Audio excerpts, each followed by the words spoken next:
Good morning बच्चों, कैसे हैं आप सभी लोग। मैं आदित्य आप सबका स्वागत कर रहा हूं अपने बेहतरीन से चैनल न्यूमेरिकल वाला पे, जहां हम आपके लिए लेकर आ रहे हैं पीवाईक्यूज की एक बेहतरीन सी सीरीज जिसको हमने लॉन्च किया है तैयारी 2.0 के नाम से, जहां हम आपकी फिजिक्स के हर एक चैप्टर को बिल्कुल बारीकी से कवर करेंगे। उनमें हमने पीवाईक्यूज को भी ऐड किया हुआ है। साथ में कोशिश हम कर रहे हैं कि जितने भी इंपॉर्टेंट टॉपिक्स और टर्म्स हो वो भी साथ में ऐड हो जाए, जिनके चांसेस हैं हमारे बोर्ड में आने के। फिर वो रीजन सेशन हो, आपका केस बेस्ड स्टडीज हो, एमसीक्यूज हो, या फिर आपके डेरिवेशंस के पार्ट हो। इवन हमने थ्योरीज के पार्ट को भी इस सीरीज के अंदर ऐड करके दिया हुआ है आपके लिए। ठीक है, तो कोशिश हम कर रहे हैं कि मोस्ट ऑफ द जो चुनिंदा क्वेश्चंस है जिनको आपको सीखना ही चाहिए उस चैप्टर से, वो सारे टॉपिक्स हम क्या कर रहे हैं इस सीरीज के अंदर ऐड करने वाले हैं। तो हम बहुत ही जल्दी आपके लिए लॉन्च कर रहे हैं तैयारी 2.0, जिसमें हम पहला चैप्टर आपके लॉन्च करने वाले हैं।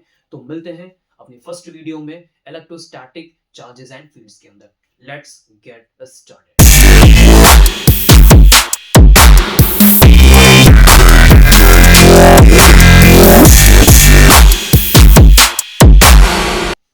आगे हम अपने पहले क्वेश्चन का सीरीज का पहला क्वेश्चन है 2025 में पूछा गया। ध्यान से पढ़ेंगे एक टॉपिक को ताकि क्लैरिटी बहुत ज्यादा रहे। क्वेश्चन में लिखा हुआ है figure shows variation of Coulomb's forces F acting between two point charges with 1 by r2, where r being the separation between the two charges q1 and q2 and q3. If q2 is positive and least in magnitude, then the magnitude of q1 q2 and q3 are such that, तो q1 q2 की जो ratios होंगे या फिर उनके जो values होंगे, उनके मैग्नीट्यूड होंगे, वो कुछ इस तरह से हमें डिसाइड करके देना है। ठीक है, तो ध्यान से अपने क्वेश्चन को पढ़ेंगे। हमारा जो कूलम फोर्स है उसका ग्राफ बनाया गया है 1 by r स्क्वायर के साथ। चलो आ जाओ, पहले हम अपने कूलम फोर्स का फॉर्मूला लिखते हैं। तो F इक्वल टू क्या होता है, k q1 q2 और अपॉन में क्या आता है r स्क्वायर। अगर मुझे फोर्स का रिलेशन देखना है r स्क्वायर के साथ तो कैसा होगा, इनवर्सली प्रोपोर्शनल होगा। एग्जैक्ट। लेकिन अगर मैं वही कह दूं कि फोर्स का रिलेशन 1 by r स्क्वायर के साथ देखो, तो ऐसी कंडीशन में वो क्या मिलेगा आपको, वो मिलेगा आपको डायरेक्टली प्रोपोर्शनल। क्या बात समझ में? और अगर फोर्स 1 by r स्क्वायर के साथ डायरेक्टली प्रोपोर्शनल है, तो ऐसी कंडीशन में जब आप उसके लिए ग्राफ ड्रॉ करोगे, for example this is the force, this is the force, और यहाँ पे लिखा है मैंने 1 by r स्क्वायर, तो ऐसे कंडीशन में जो आपके ग्राफ डिजाइन होंगे वो कैसे डिजाइन होंगे, एक स्ट्रेट लाइन। क्या बात समझ में आई? क्या बात समझ में? Get it my points? Okay, अब इस क्वेश्चन में क्या गिवन किया गया, एज इट इज हम यहाँ पे पहले ग्राफ को ड्रॉ कर लेते हैं। ठीक है, जरा ध्यान से देखो, ये जो ग्राफ गया है वो Q1 और Q2 के रिलेशन के लिए गया है, और ये जो ग्राफ गया है वो Q2 और Q3 के रिलेशन के लिए गया है। बात समझ में आ रही? देखो, एक बार यहाँ पे Q1 Q2 पुट अप करोगे तो ऐसा कुछ ग्राफ मिलेगा। अगली बार यहीं पे मुझे क्या करना है, Q2 के साथ Q3 को पुट अप कर देना है, तो मुझे ये ग्राफ देखने को मिलेगा। Getting my points? ओके, अब जरा ध्यान से समझना, इस क्वेश्चन में और क्या बात बोली गई है। बोला गया है if Q2 is positive, Q2 की वैल्यू क्या है, positive, and least in magnitude, यानी Q2 सबसे कम है मैग्नीट्यूड में, पॉजिटिव भी है और मैग्नीट्यूड में सबसे कम है, तो ऐसी कंडीशन में Q1 Q2 और Q3 के जो मैग्नीट्यूड्स होंगे वो किस तरह से रिप्रेजेंट होंगे, मतलब किसकी वैल्यू मैक्सिमम होने वाली है और किसकी वैल्यू मिनिमम होने वाली। तो देखो, इसी इंफॉर्मेशन से पहले हम अपने क्वेश्चन का जो रिजल्ट है उसके और ज्यादा नजदीक कैसे पहुंचेंगे। ध्यान से देखो, Q2 सबसे कम है ना, तो पहले वो ऑप्शन जोड़ो जहां Q2 की वैल्यू सबसे कम शो की गई है। तो जरा देखो, Q2 सबसे लेस देन मिल रहा है, एक ये ऑप्शन हमारे पास है, और यहाँ पे देखो Q2 की वैल्यू सबसे कम है, एक हमारे पास ये ऑप्शन दिखा। यहाँ देखो Q2 की वैल्यू किससे ज्यादा दिखाई गई है, तो ये कैंसिल कर दो। यहाँ पे भी Q2 Q1 से ज्यादा दिखाया गया, तो ये कैंसिल कर दो। फिर हमारे पास बचे क्या, दो ऑप्शन। इन दो ऑप्शन से हम क्या करने वाले हैं, आंसर निकालेंगे। तो या तो Q3 is greater than Q2 या तो Q3 is greater than Q1। क्या बात समझ में आई? ऐसा ऑप्शन हमको ढूंढ के देना। अब चलो अच्छा ध्यान से देखो कैसे करेंगे इसे कैलकुलेट। Q1 और Q2 को आपस में मल्टीप्लाई किया, तो देखो ये जो ग्राफ आया है वो किस डायरेक्शन में आया, पॉजिटिव डायरेक्शन में। यहाँ पे Q2 की वैल्यू को पॉजिटिव बोला गया था। अगर मुझे वापस रिजल्ट पॉजिटिव चाहिए तो Q1 की वैल्यू मस्ट भी क्या होनी चाहिए, पॉजिटिव होनी चाहिए। ऐसी कंडीशन में Q1 भी पॉजिटिव और Q2 भी पॉजिटिव, तभी तो फोर्स का ग्राफ जो रिजल्ट मुझे मिला 1 बार के साथ स्लोप मिली, वो कैसे मिली, पॉजिटिव मिली। अब जरा यहाँ पे आ जाओ, इस बार जो ग्राफ मिल रहा है वो मुझे कहाँ मिल रहा है, नेगेटिव साइड में मिल रहा है। तो Q2 तो आपका पॉजिटिव था, इसका मतलब Q3 की वैल्यू क्या है, नेगेटिव है, तभी तो मल्टीप्लाई होकर फाइनल रिजल्ट नेगेटिव आया, और नेगेटिव का ग्राफ कैसे गया, नीचे डायरेक्शन में। तो ऐसे हम क्या पता कर सकते हैं कि उनका नेचर कैसा है, यानी अगर ऐसा क्वेश्चन आए जिसमें हमें नेचर फाइंड आउट करना हो तो हम इस ग्राफ को देख के बता देंगे। बता लोगे? आगे बात समझ में? ओके, अब बात करते हैं किसकी वैल्यू ज्यादा किसकी वैल्यू कम। तो ध्यान से देखो, हम लोगों ने पढ़ा है वेक्टर बनाना, पढ़ा।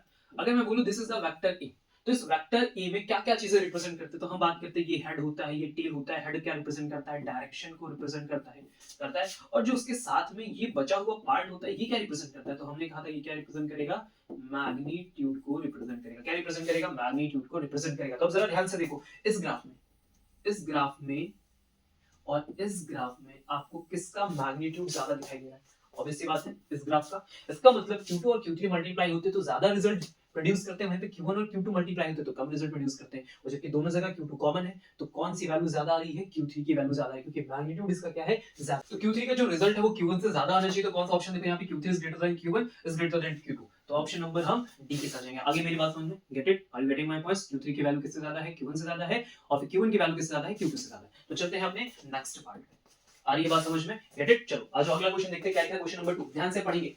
Consider three metal spherical cells A, B and C. तीन metal spherical cells हैं A, B, C. उनकी रेडियस क्या गिवन की गई है, हमें R गिवन की गई है। Each cell is having a concentric metal ball of radius R by 10. चलो ध्यान से समझो, हम क्या करने वाले हैं, तीन बॉल यहाँ पे बनाने वाले हैं। पहली मेटल बॉल A, फिर दूसरी मेटल बॉल B और तीसरी मेटल बॉल हम यहाँ पे फॉर्म कर रहे हैं C, ठीक है। इन सब की रेडियस क्या गिवन की गई हमें, R, R एंड R, ठीक है। इसका नाम क्या है A, इसका नाम क्या है B और इसका नाम क्या है C। अब क्या किया गया, ध्यान से देखो, each cell is having a concentric metal ball of radius R by 10. सबके अंदर एक मेटल की बॉल है और वो भी कॉन्सेंट्रिक है, मतलब सेम सेंटर है, उसकी रेडियस क्या गिवन की गई है हमें, R by 10, ठीक है। ध्यान से समझना, क्या वैल्यू है हमारे पास R by 10 और सेम एज इट इज यहाँ पे भी है हमारे पास क्या R by 10। ओके आगे देखते हैं, ध्यान से देखो।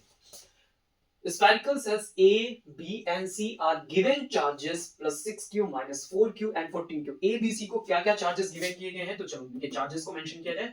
पहले वाले को चार्ज गिवन किया गया है यहाँ पे प्लस का 6Q, दूसरे वाले चार्ज को गिवन किया गया है माइनस का 4Q और अगले वाले चार्ज को गिवन किया गया है टोटल 14Q। यहाँ तक बात समझ में आ गई? Are you getting my points? Okay, आगे बढ़ते क्या लिखा है। Their inner metal balls are also given charges minus 2Q. Minus 2Q given किया गया है यहाँ पे A को, तो ये लिखा हमने माइनस 2Q। अगला है पॉजिटिव का 8Q, तो यहाँ पे हमें गिवन किया गया है पॉजिटिव का 8Q और अगला लिखा हुआ है माइनस का 10Q, तो यहाँ पे हम रखेंगे माइनस का 10Q। Are you getting my points? हमने क्वेश्चंस पढ़ लिया, आगे ध्यान से देखो। Compare the magnitude of the electric field, क्या कंपेयर करना है हमें, इलेक्ट्रिक फील्ड कंपेयर करना है due to shells A, B and C at a distance 3R। कितनी डिस्टेंस में हमें इलेक्ट्रिक फील्ड कैलकुलेट करके देनी है, 3R डिस्टेंस में हमें कैलकुलेट करके देनी है फ्रॉम देयर सेंटर्स। क्या बात सबको समझ में आई? क्वेश्चन हमने पढ़ा, क्वेश्चन क्या समझ में आया, फिर से ध्यान से देखो। Consider three metal spherical shells A, B, C of radius R, हमने सबके लिए रेडियस R का फॉर्मेशन किया। Each having a concentric metal ball of radius, सबके अंदर एक मेटल बॉल रखी है जिसकी रेडियस कितनी गिवन की गई है, R by 10 गिवन की गई, तो सबके अंदर क्या किया, एक रेडियस फॉर्म किया, that is R by 10। Okay, अब फिर क्या बोला गया है, spherical shells A, B, C इन सबको चार्जेस गिवन किए गए 6Q, 4Q एंड 14Q। तो 6Q गिवन किया, माइनस 4Q गिवन किया, 14Q गिवन किया। आगे बढ़ेंगे तो लिखा दियर इनर मेटल बॉल, जो उसके अंदर बॉल रखी हुई है उसमें भी चार्जेस गिवन किए गए हैं। क्या क्या चार्जेस गिवन किए गए, माइनस 2Q, तो हमने माइनस 2Q दिया, 8Q वहां पे 8Q फिल अप किया, माइनस 10Q और हमने यहाँ पे माइनस 10Q फिल अप कर दिया। इतनी बात सबको समझ में आई? सिंपल क्वेश्चन है, क्या बोला, क्लियर हुआ? ओके, अब देखो जरा आगे क्या पूछा, बोला गया है compare the magnitude of the electric field. क्या कैलकुलेट करना है, क्या मैग्नीट्यूड किसका कंपेयर करना है, इलेक्ट्रिक फील्ड का कंपेयर करना है due to the shell A, B, C, A की वजह से, B की वजह से, C की वजह से, यानी तीनों के आपस में कंपेयर करना है। कितनी डिस्टेंस पे, 3R के डिस्टेंस पे कंपैरिजन करना है। क्या बात समझ में? चलो शुरू करते हैं। अब ध्यान से देखिएगा हम लोग कैसे कैलकुलेशन को करने वाले हैं, ठीक है। देखो यहां से ड्रॉ करो 3R डिस्टेंस, ठीक है। तो सबके लिए यहां से 3R चाहिए मुझे, तो यहां से भी बनाया मैंने इसके लिए 3R और यहां से भी मैंने बनाया इसके लिए 3R डिस्टेंस। इन 3R पे मुझे क्या चाहिए, इलेक्ट्रिक फील्ड चाहिए। अब जरा ध्यान से समझो, आओ देखते हैं यहाँ पे इलेक्ट्रिक फील्ड का फॉर्मेशन यहाँ का टोटल नेट चार्ज करेगा, जितना टोटल चार्ज यहाँ पे होगा वो क्या फॉर्म करके देगा, इलेक्ट्रिक फील्ड फॉर्म करके देगा। वैसे सबके चार्जेस, तो चलो पहले नेट चार्ज निकालते हैं, जरा ध्यान से देखो। यहाँ पे मेरे पास चार्ज कितना है, माइनस 2Q और यहाँ पे मेरे पास चार्ज कितना है, 6Q। फाइनल मेरे पास चार्ज कितना बचा, 6 माइनस 2 यानी 4Q। यानी इस जगह पे जो इलेक्ट्रिक फील्ड का फॉर्मेशन करने वाला है वो कौन करेगा, 4Q अमाउंट ऑफ चार्ज करेगा। चलो आज बी पे चेक करते हैं, यहाँ पे रखा हुआ है प्लस का 8Q, यहाँ पे रखा है माइनस का 4Q। फाइनल कितना बचेगा, 4Q। यानी यहाँ पे भी जो चार्ज होगा वो 4Q ही क्या फॉर्म करेगा, इलेक्ट्रिक फील्ड को फॉर्म करेगा। आज सी पे चेक करते हैं, यहाँ पे रखा है 14 और यहाँ पे रखा है माइनस 10। 14 माइनस 10 कितना हो गया, 4Q अगेन। तो यहाँ पे भी 4Q चार्ज हो गया जो 3R पे क्या करेगा, इलेक्ट्रिक फील्ड का फॉर्मेशन करेगा। यानी सब में चार्जेस का अमाउंट सेम है, सबके लिए चार्जेस का अमाउंट सेम है। अगर मैं यहाँ पे इलेक्ट्रिक फील्ड का फॉर्मूला लिखूं तो आप क्या लिखोगे, KQ by R square, get it. और K के बाद Q पे क्या लिखोगे, 4 टाइम्स ऑफ Q और R पे क्या लिखोगे, 3R का होल स्क्वायर। क्या ये फॉर्मूला E के लिए लगेगा, क्या यही फॉर्मूला B के लिए भी लग जाएगा और यही फॉर्मूला C के लिए भी लग जाएगा। अगर मैं तीनों को आपस में कंपेयर करके देता हूं, यहां मैं लिखूंगा E1 ratio E2 ratio E3, ऐसी कंडीशन में आपको रिजल्ट मिलेगा 1 रेशियो 1 रेशियो 1। क्या बात समझ में आ गई? ये बात समझ में, क्वेश्चन समझ में आया? बढ़िया सा क्वेश्चन था, 25 में पूछा गया था, लंबा चौड़ा लिखा है, लेकिन अगर हम समझ के करेंगे, कंटिन्यू पढ़ के करेंगे, क्या क्या कह रहा है वो, एक एक चीजें स्टेप बाय स्टेप करते जाएंगे, तो देखो रिजल्ट हमारे सामने इतनी आसान तरीके से आ जाता है। समझ गए मेरी बात को? Get it? क्लियर हो गया? बढ़े आगे, चलते हैं अगले पार्ट पे। समझ गए? ओके, अब चलो अगले पार्ट में देखो क्या लिखा हुआ है क्वेश्चन में। बोला गया है how many electrons should be removed from a coin, how many electrons should be removed from a coin of mass 1.6 ग्राम। ठीक है, कितना मास है? 1.6 ग्राम। मेरे पास एक कॉइन है, ठीक है, इसका मास कितना गिवन किया गया? 1.6 ग्राम मास गिवन किया गया। अब क्वेश्चन कह रहा है कि यहां से हम कितने इलेक्ट्रॉन बाहर कर लें, कितने इलेक्ट्रॉनों को हम बाहर निकाल लें, जिससे जिससे so that it may just float, क्या करे ये? फ्लोट करे इन एन इलेक्ट्रिक फील्ड। अगर मैं इस कॉइन को ले जाकर किसी इलेक्ट्रिक फील्ड में रख दूं, तो ऐसी कंडीशन में क्या हो, ये इलेक्ट्रिक फील्ड में क्या करना चाहिए? फ्लोट करना चाहिए। इसे इलेक्ट्रिक फील्ड में क्या करे? ये फ्लोट करे। फील्ड की इंटेंसिटी गिवन की गई है 10 टू द पावर 9 न्यूटन पर कूलम। डायरेक्टेड अपवर्ड, डायरेक्शन कैसे गिवन की गई है? ऊपर की तरफ गिवन की गई है। क्या बात समझ में? क्वेश्चन समझ में आया? ओके, ये क्वेश्चन कौन सा होता है तो उसको तो साथ में लिख लो, है ना, अपने कॉपी में लिख लो, नोट्स में लिख लो कि ये मास बैलेंसिंग के क्वेश्चन होते हैं। कौन से क्वेश्चन होते हैं हमारे भाई? ये क्वेश्चन होते हैं हमारे मास बैलेंसिंग के क्वेश्चन होते हैं। इस मास बैलेंसिंग के क्वेश्चन में क्या करना होता है, तो कौन बैलेंस कर रहा है? ध्यान से देखो, बोला गया है कि कौन बैलेंस करने आ रहा है? इलेक्ट्रिक फील्ड बैलेंस करने आ रही है। कोई ऑब्जेक्ट कहां रखा है, कोई चार्ज कहां रखा है? इलेक्ट्रिक फील्ड के अंदर रखा है, और उससे उसे फ्लोट करना है, उस कॉइन को फ्लोट करना है। तो कॉइन को फ्लोट करने के लिए उसका मास क्या करना पड़ेगा? बैलेंस करना पड़ेगा। यानी इतना अमाउंट आप क्या करो? बैलेंस करो। तो जब भी ऐसा क्वेश्चन है तो वो किसका होगा? मास बैलेंसिंग का क्वेश्चन होगा। उसमें किससे बैलेंस करोगे? किससे बैलेंस करोगे? तो फोर्स इज इक्वल टू क्या होता है भाई? mg। बात समझ में? उसका वेट बैलेंस करना पड़ेगा, दैट इज द mg। अब इस mg को बैलेंस कौन करेगा? इस mg को बैलेंस कौन करेगा? तो इलेक्ट्रिक फील्ड किसी चार्ज पे जो फोर्स लगाती है वो कैसे फोर्सेस होते हैं? कूलम्बिक फोर्सेस होते हैं। यानी कूलम फोर्स क्या करेगा? उसको बैलेंस करेगा। इस बात को लिख लो, ठीक है, कहीं पे नोट करके लिख लो कि जब भी ऐसा क्वेश्चन आएगा तो हम सीधे ये लिखेंगे। तो कौन सा कूलम फोर्स क्या बैलेंस करेगा? उसके वेट को बैलेंस करेगा। अब यहाँ पे आया कौन है? तो फोर्स कौन अप्लाई कर रहा है? इलेक्ट्रिक फील्ड अप्लाई कर रहा है। तो फोर्स का formula in the terms of electric field, तो क्या लिखोगे? Q into E is equal to क्या हो गया? mg हो गया। क्या यहाँ तक मेरी बात समझ में आई? ओके, क्या समझ में आई मेरी बात? Q E is equal to m into g। Question ने मुझसे क्या पूछा है कि हम कितने इलेक्ट्रॉन रिमूव करें, कितने इलेक्ट्रॉन रिमूव करें ताकि ये फ्लोट कर पाए। जब तक तुम कॉइन से इलेक्ट्रॉन्स यानी चार्जेस निकालोगे नहीं, तब तक वो चार्ज नहीं होगा। अगर वो चार्ज नहीं होगा तो इलेक्ट्रिक फील्ड उस पर फोर्स लगा नहीं पाएगी। तो कितने इलेक्ट्रॉन निकाले ताकि उस पर एक ऐसा चार्ज डेवलप हो जिसके वजह से इलेक्ट्रिक फील्ड उसको क्या कर पाए? बैलेंस कर पाए। तो ध्यान से समझो, मुझे क्या चाहिए? नंबर्स चाहिए। तो Q को मैं ब्रेक करूंगा n into E में। किसमें मैंने ब्रेक कर लिया? n into E में। into E is equal to क्या हो गया भाई? mg हो गया। क्या चाहिए मुझे? n चाहिए, तो n को रोको, बाकी सारे टर्म्स को उधर भेज दो। तो mg upon E into E। क्या मुझे m की वैल्यू गिवन की गई है? तो m की वैल्यू मुझे गिवन की गई है 1.6 ग्राम यानी 10 to the power -3। g को मैं 10 रख रहा हूं, divided by E for electron, charge of electron कितना होता है? 1.6 into 10 to the power -19 and multiply electric field। what is the amount of electric field? 10 to the power 9। कितना आ गया भाई? 10 to the power 9। चलो आ जाओ मल्टीप्लाई करते हैं। तो ध्यान से देखो, ये मेरे पास 1.6, ये मैंने कैंसिल आउट कर दिया, ठीक है। 9 और 90 कितना बचेगा? -10। माइनस का 10 मैं यहां से ऊपर लेके पहुंचूंगा तो क्या हो जाएगा? 10 की पावर प्लस का 10, प्लस का 10 इसके साथ ऐड करोगे तो कितना हो जाएगा? 10 की पावर 11, और 10 की पावर 11 से 3 को माइनस करेंगे तो कितना बचेगा? 10 की पावर 8। तो फाइनल जो नंबर्स मिलेंगे वो मुझे कितने मिल गए? 10 टू द पावर 8। इतने इलेक्ट्रॉन्स जब मैं अपने कॉइन से रिमूव कर दूंगा तो वो अमाउंट ऑफ चार्ज डेवलप होगा जो 1.6 ग्राम के कॉइन को इतनी इलेक्ट्रिक फील्ड में बैलेंस कर पाए। आगे मेरी बात समझ में? Get it? क्लियर हुआ? ऐसे क्वेश्चंस मिलेंगे तो याद रखोगे क्या बैलेंस करना है, किससे बैलेंस करना है, किसके टर्म में बैलेंस करना है, हो जाएगा। चलो आगे बढ़ते हैं नेक्स्ट पार्ट पे। क्लियर हो गई मेरी बात? अच्छा आगे बढ़ते हैं। अगला क्वेश्चन है हमारा 22 का क्वेश्चन है, बहुत बढ़िया सा क्वेश्चन है, बहुत बेसिक चीज पे पूछा गया, ठीक है। जनरली हम क्या करते हैं? Electric field angle equal to delta ये सब पढ़ के निकल आते हैं, लेकिन बहुत बेसिक बेसिक चीजें जो चार्ज की प्रॉपर्टीज होती है उनको हम सोचते भी नहीं कि उनसे वहां पे ऐसा न्यूमेरिकल बन भी सकता है। तो बहुत बेसिक प्रॉपर्टी पे न्यूमेरिकल बना हुआ। चलो अच्छा ध्यान से पढ़ते, देखो क्या लिखा है।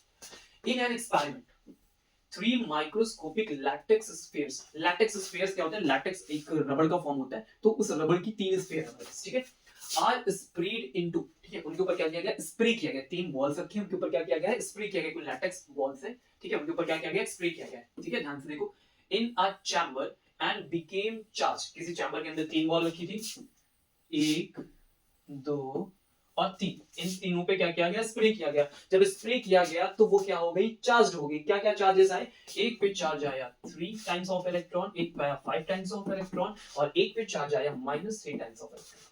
क्या इतनी बात समझ में आई? सिंपल। ओके, आगे देखो। All the three spheres came in contact simultaneously for a moment. अब मुझे इन तीनों को थोड़ी देर के लिए कांटेक्ट में रखना है। इसका नाम ए रखते हैं, इसका नाम बी रखते हैं, इसका नाम सी रखते हैं। तो तीनों को हमने क्या किया, कांटेक्ट में रखा। अब उसके बाद देखो क्या बोला गया, गॉट सेपरेटेड, और फिर उन्हें क्या कर दिया गया, अलग अलग कर दिया गया। तो फिर से हमने भाई देखो इनको क्या किया, अलग कर दिया, गॉट सेपरेटेड। क्वेश्चन बोला which one of the following are possible values for the final charge on the sphere, कि भाई चार्ज पे फाइनल कितना होने वाला है, स्फीयर पे कितना फाइनल चार्ज होने वाला है। तो अब हम ये क्वेश्चन करें कैसे, कि पहले उनको पास में रखा गया, फिर दूर किया गया, तो कितना रिजल्ट है। तो देखो बेसिक सा तरीका मुझे यूज करना है। यहाँ पे हम क्या यूज करने वाले हैं समझना, चार्ज कंजर्वेशन। पढ़ा है हमने, चार्ज कंजर्व होता है कि बेसिक सी प्रॉपर्टी यूज करके हम ये वाला क्वेश्चन ऐसे करके उड़ा देंगे। चलो अब देखो, स्टार्टिंग में आपके पास टोटल कितना चार्ज था, ऐड करो, 3 + 5 8, और 8 - 3 वापस कितना 5, यानी टोटल आपके पास जो चार्ज था वो 5 टाइम्स ऑफ इलेक्ट्रॉन है। फिर ये कांटेक्ट मिला है तो चार्जेस इधर से उधर गया होंगे, ठीक है। चार्जेस कुछ इसमें डिस्ट्रीब्यूट हुआ, कुछ इसमें डिस्ट्रीब्यूट हुआ, कुछ इसमें डिस्ट्रीब्यूट हुआ, कौन कितना डिस्ट्रीब्यूट हुआ ये हमें नहीं पता। फिर इन्हें अलग अलग कर दिया गया तो ये सारे चार्ज हो गए होंगे। इसमें भी कुछ चार्ज आया होगा, इसमें कुछ चार्ज आया होगा, इस पे अब कितना चार्ज आया ये तो पॉसिबिलिटी नहीं है बताने की, लेकिन मैं यहां से इस ऑप्शन से केवल वो प्रॉपर्टी यूज करके मैं बता दूंगा कि किस पे कितना चार्ज आया होगा। चलो और देखो जरा ध्यान से, स्टार्टिंग में अगर मेरे पास चार्ज 5 टाइम्स ऑफ इलेक्ट्रॉन है तो फाइनल इन तीनों का मिला के मेरे पास कितना होना चाहिए, 5 टाइम्स ऑफ इलेक्ट्रॉन होना चाहिए। और यही हम अपने ऑप्शन में आके चेक करेंगे। चलो और देखो किसमें 5 टाइम्स ऑफ किया है, 5 + 5 10 -4 कितना हो गया, 6 हो गया। हटाते हैं 6 और 6 कितना होता है भाई, 12 हो गया। 12 से 7 माइनस करो, 12 से 7 माइनस करोगे तो 5 मिलेगा। तो देखो ये एक ऑप्शन हमारे हाथ में है। अगला देखो 4 ये 3.5, क्या 3.5 पॉइंट क्या ऐसा चार्ज आ सकता है, सही जा ही नहीं सकता। तो ये तो रॉन्ग हो गया, पहले ही गलत हो गया है ना, डेसिमल पॉइंट्स में नहीं मिलेगा आपको। 5e 7e 7 + 5 कितना होता है भाई, 7 + 5 कितना होता है, तो 7 + 5 12 -8 करोगे तो 8 कितना बचेगा 4। तो ये रिजल्ट भी हमारा नहीं होगा, सिर्फ एक ऑप्शन हमारे पास आएगा 5 टाइम्स ऑफ इलेक्ट्रॉन, वो लिखा है और ये रिजल्ट, यानी पहले पे आएगा 6 टाइम्स ऑफ, दूसरे पे आएगा 6 टाइम्स ऑफ, अगले पे आएगा -7, 6 6 और 7। क्या बात समझ में आई? सिर्फ एक बेसिक सी प्रॉपर्टी को यूज करके हम कितने आसानी से अपने रिजल्ट पे पहुंचे। अदरवाइज कितना मुश्किल होता करना, इनको डिवाइड करते, कैलकुलेट करते, एक्स लेट करते, वाई लेट करते, और पता नहीं क्या क्या। Get it? चलो अगली प्रॉपर्टी पे आते हैं। आ रही बात समझ में? ओके, नेक्स्ट क्वेश्चन पे आइए और पढ़ेंगे अगले क्वेश्चन को। क्या लिखा है, according to Coulomb's law which is the correct following figure, कौन सा करेक्ट फॉलोइंग फिगर के अकॉर्डिंग हमारा ऑप्शन होने वाला है, जरा ध्यान से देखो। यहाँ पे एक चार्ज रखा है Q1, देखो मैं इसको अलग से बना के आपको दिखाऊं। यहाँ पे एक चार्ज रखा है Q1 और यहाँ पे एक चार्ज रखा हुआ है Q2, ठीक है।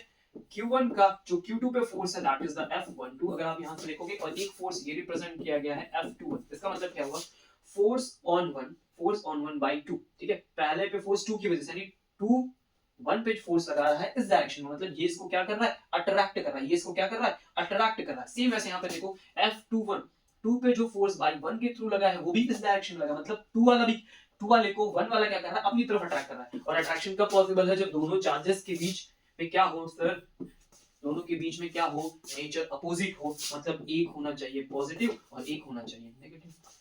इतनी बात समझ में आ गई? कितना बेसिक सा इंफॉर्मेशन आपको क्लियर हुआ, इतनी बेसिक इंफॉर्मेशन क्लियर हुई, एक पॉजिटिव नेगेटिव तभी तो अट्रैक्शन होगा। ओके, अब चलते हैं अपने ऑप्शन में। तो उन्होंने क्या कहा है, Q1 × Q2 is greater than 0, less than 0, equal to 0 and something। तो अगर मैं अपने दोनों चार्जेस को आपस में मल्टीप्लाई करूं तो इनकी वैल्यू क्या 0 से ज्यादा होनी चाहिए, तो मैंने देखा एक पॉजिटिव एक नेगेटिव, तो इनका फाइनल रिजल्ट आपको क्या मिलने वाला है, नेगेटिव। और अगर कोई वैल्यू नेगेटिव होगी तो क्या वो 0 से ग्रेटर देन होगी, क्या वो उसके इक्वल होगी या फिर लेस देन होगी। तो ऑप्शन नंबर कौन सा जिसमें इनका मल्टीप्लाई क्या आया हो, लेस देन 0 है। आगे बात समझ में? आगे बात समझ में कैसे हमने पहचाना, हमने यहाँ से पहले इनका नेचर पहचाना, और जैसे हमने नेचर पहचान लिया अब हम आराम से इस ऑप्शन को टिक कर पा रहे हैं। आगे बात समझ में? तो ऐसे बढ़िया से क्वेश्चंस आपको मिलेंगे। चलते हैं अगले पार्ट में। तो कॉन्सेप्ट को बहुत क्लियर रखेंगे तो आसान से आसान क्वेश्चंस और कठिन से कठिन क्वेश्चंस बहुत ही अच्छे से हो जाएंगे। चलो आ जाओ क्वेश्चन नंबर 6 पे आते हैं, पढ़ते हैं क्या लिखा है। 3 charges Q, -Q and Q0 are placed as shown in figure। देखो कहां कहां पे रखे हैं, ध्यान से देखिए। ये यहां पे रखा है मेरे पास Q, यहाँ पे रखा है माइनस क्यू और यहाँ पे रखा है क्यू नॉट बिल्कुल ओरिजिन पे। Okay, the magnitude of the net force on the charge Q not, किस पे मुझे नेट फोर्स चाहिए भाई, क्यू नॉट पे मुझे चाहिए, ये रखा है क्यू नॉट, इसमें मुझे नेट फोर्स चाहिए एट पॉइंट ए, और हमें क्या करना है, के की वैल्यू को 1/4 नॉट लेके कैलकुलेशन करनी है। फिर कौन से ऑप्शन होंगे, चलो आज ध्यान से देखो कैसे करेंगे हम इसका सॉल्यूशन। देखिए मेरे पास यहाँ पे रखा है माइनस क्यू का चार्ज और यहाँ पे रखा है आपके पास भाई क्यू नॉट। जरा माइनस क्यू से क्यू नॉट के बीच का गैप देखो, ये है। ओके, अब यहीं से चलते हैं, यहीं से चलते हैं और यहीं पे रखा हुआ है मेरा अगला क्यू, ठीक है, दैट इज द क्यू, और क्यू और क्यू नॉट के बीच में वापस डिस्टेंस कितनी है भाई, क्या इतनी बात समझ में। ओके, अब देखो क्या करना है मुझे, ये माइनस क्यू है और ये क्यू नॉट है, तो कोई सिंबल क्यू नॉट पे नहीं, मतलब ये पॉजिटिव है, तो माइनस क्यू क्यू को क्या करेगा, अट्रैक्ट करेगा, यानी ये इसे अपनी तरफ अट्रैक्ट करेगा, तो इसका फोर्स इस तरफ जाएगा। क्या इतनी बात समझ में। सेम वैसे ये क्यू और ये क्यू दोनों पॉजिटिव है, तो दोनों पॉजिटिव के बीच में क्या होगा, रिपल्शन होगा। ऐसी कंडीशन में इसका फोर्स कहां आएगा भाई, इस तरफ आएगा। अगर मैं से 1 बोलूं तो मैं से 2 बोल सकता हूं। देखो मैं इसको अलग करके दिखाता हूं, तो ये कुछ ऐसा लुक लाइक दिखेगा, this is the direction of F1, this is the direction of F2। अब आप बताओ क्यू नॉट पे नेट रिजल्ट कहां मिलेगा, तो क्यू नॉट पे नेट रिजल्ट कुछ ऐसा जाना चाहिए। आगे बात समझे, that is the F net. तो चले हम लोग अपना एफ नेट निकाल लें, पहुंचे, तो चलो देखो कैसे कैलकुलेशन करोगे। पहले हम फोर्स लिखेंगे Q और Q नॉट के बीच में, तो F इज इक्वल टू आएगा K Q नॉट अपॉन में डिस्टेंस कितनी होगी, K स्क्वायर। याद है हमें सिंबल लिखने की जरूरत नहीं है क्योंकि ये कैसा है, वेक्टर फॉर्म का रिजल्ट होता है। Q और Q नॉट इसके लिए भी लिखो, तो F इज इक्वल टू फिर से लिखो K Q into Q not और डिस्टेंस कितनी वापस से स्क्वायर। तो देखो दोनों फोर्सेस आपस में इक्वल है और आपको पता है कि अगर दोनों रिजल्ट आपस में इक्वल होते हैं तो फाइनल रिजल्ट मुझे कितना मिलता है। तो देखो यहाँ पे मैंने लिखा F net is equal to F का स्क्वायर प्लस 2 F1 F2, फिर यहाँ लिखोगे cos थीटा। अब जरा देखो दोनों के बीच में एंगल कितना है 90, तो cos थीटा की वैल्यू कितनी होगी 0। F स्क्वायर कितना बना भाई 2F स्क्वायर, और यहाँ से F स्क्वायर में F बाहर ले लोगे तो अंदर कितना बचेगा F रूट 2। क्या बचा भाई आपके पास F रूट 2। अब आ जाओ F रूट 2 की वैल्यू रख लेते हैं, तो F मेरे पास कितना है, F मेरे पास है K Q नॉट अपॉन में मेरे पास आना चाहिए A का स्क्वायर और फिर यहाँ पे मेरे पास आना चाहिए रूट 2। क्या इतनी बात समझ में। क्वेश्चन ये कह रहा था कि K की वैल्यू को भाई 1/4 के टर्म में ही बताइएगा। तो चलो थोड़ा सा स्टेप और आगे बढ़ते हैं, थोड़ा सा स्टेप और आगे बढ़ के इसको सॉल्व करते हैं। तो यहाँ पे लिखेंगे 1/4 not K Q not upon में A स्क्वायर और मल्टीप्लाई में रूट 2। चलो ध्यान से देखो, ऐसा कोई ऑप्शन है जो आपकी हेल्प कर पाएगा। ध्यान से देखो ऐसा कौन सा ऑप्शन है। पहला तो भाई 0 लिखा है तो गलत हो गया।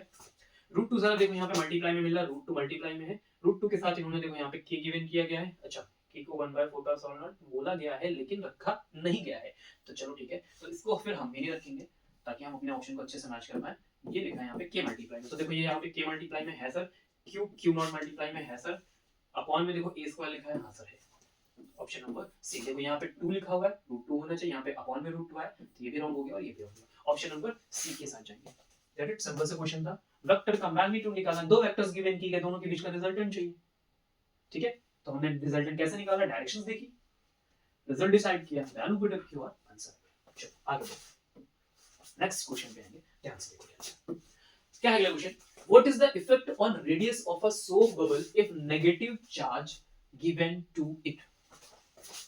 मेरे पास एक सोप बबल है और हमने जाके इसके सरफेस पे कैसा चार्ज दे दिया, नेगेटिव चार्ज दे दिया।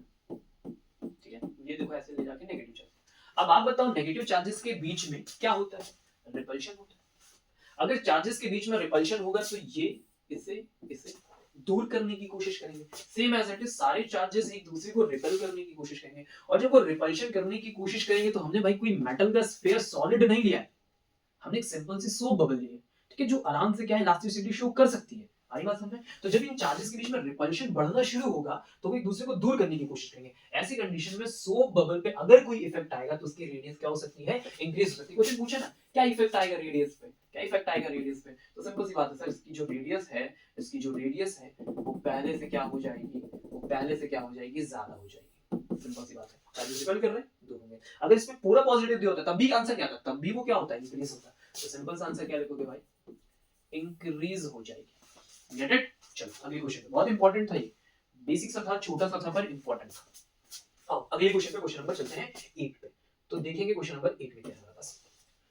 Equal amount of positive and negative charges are distributed uniformly on two halves of the thin circular ring as shown in the figure। ये क्या है, assertion reason का क्वेश्चन, कब आया है 24 में।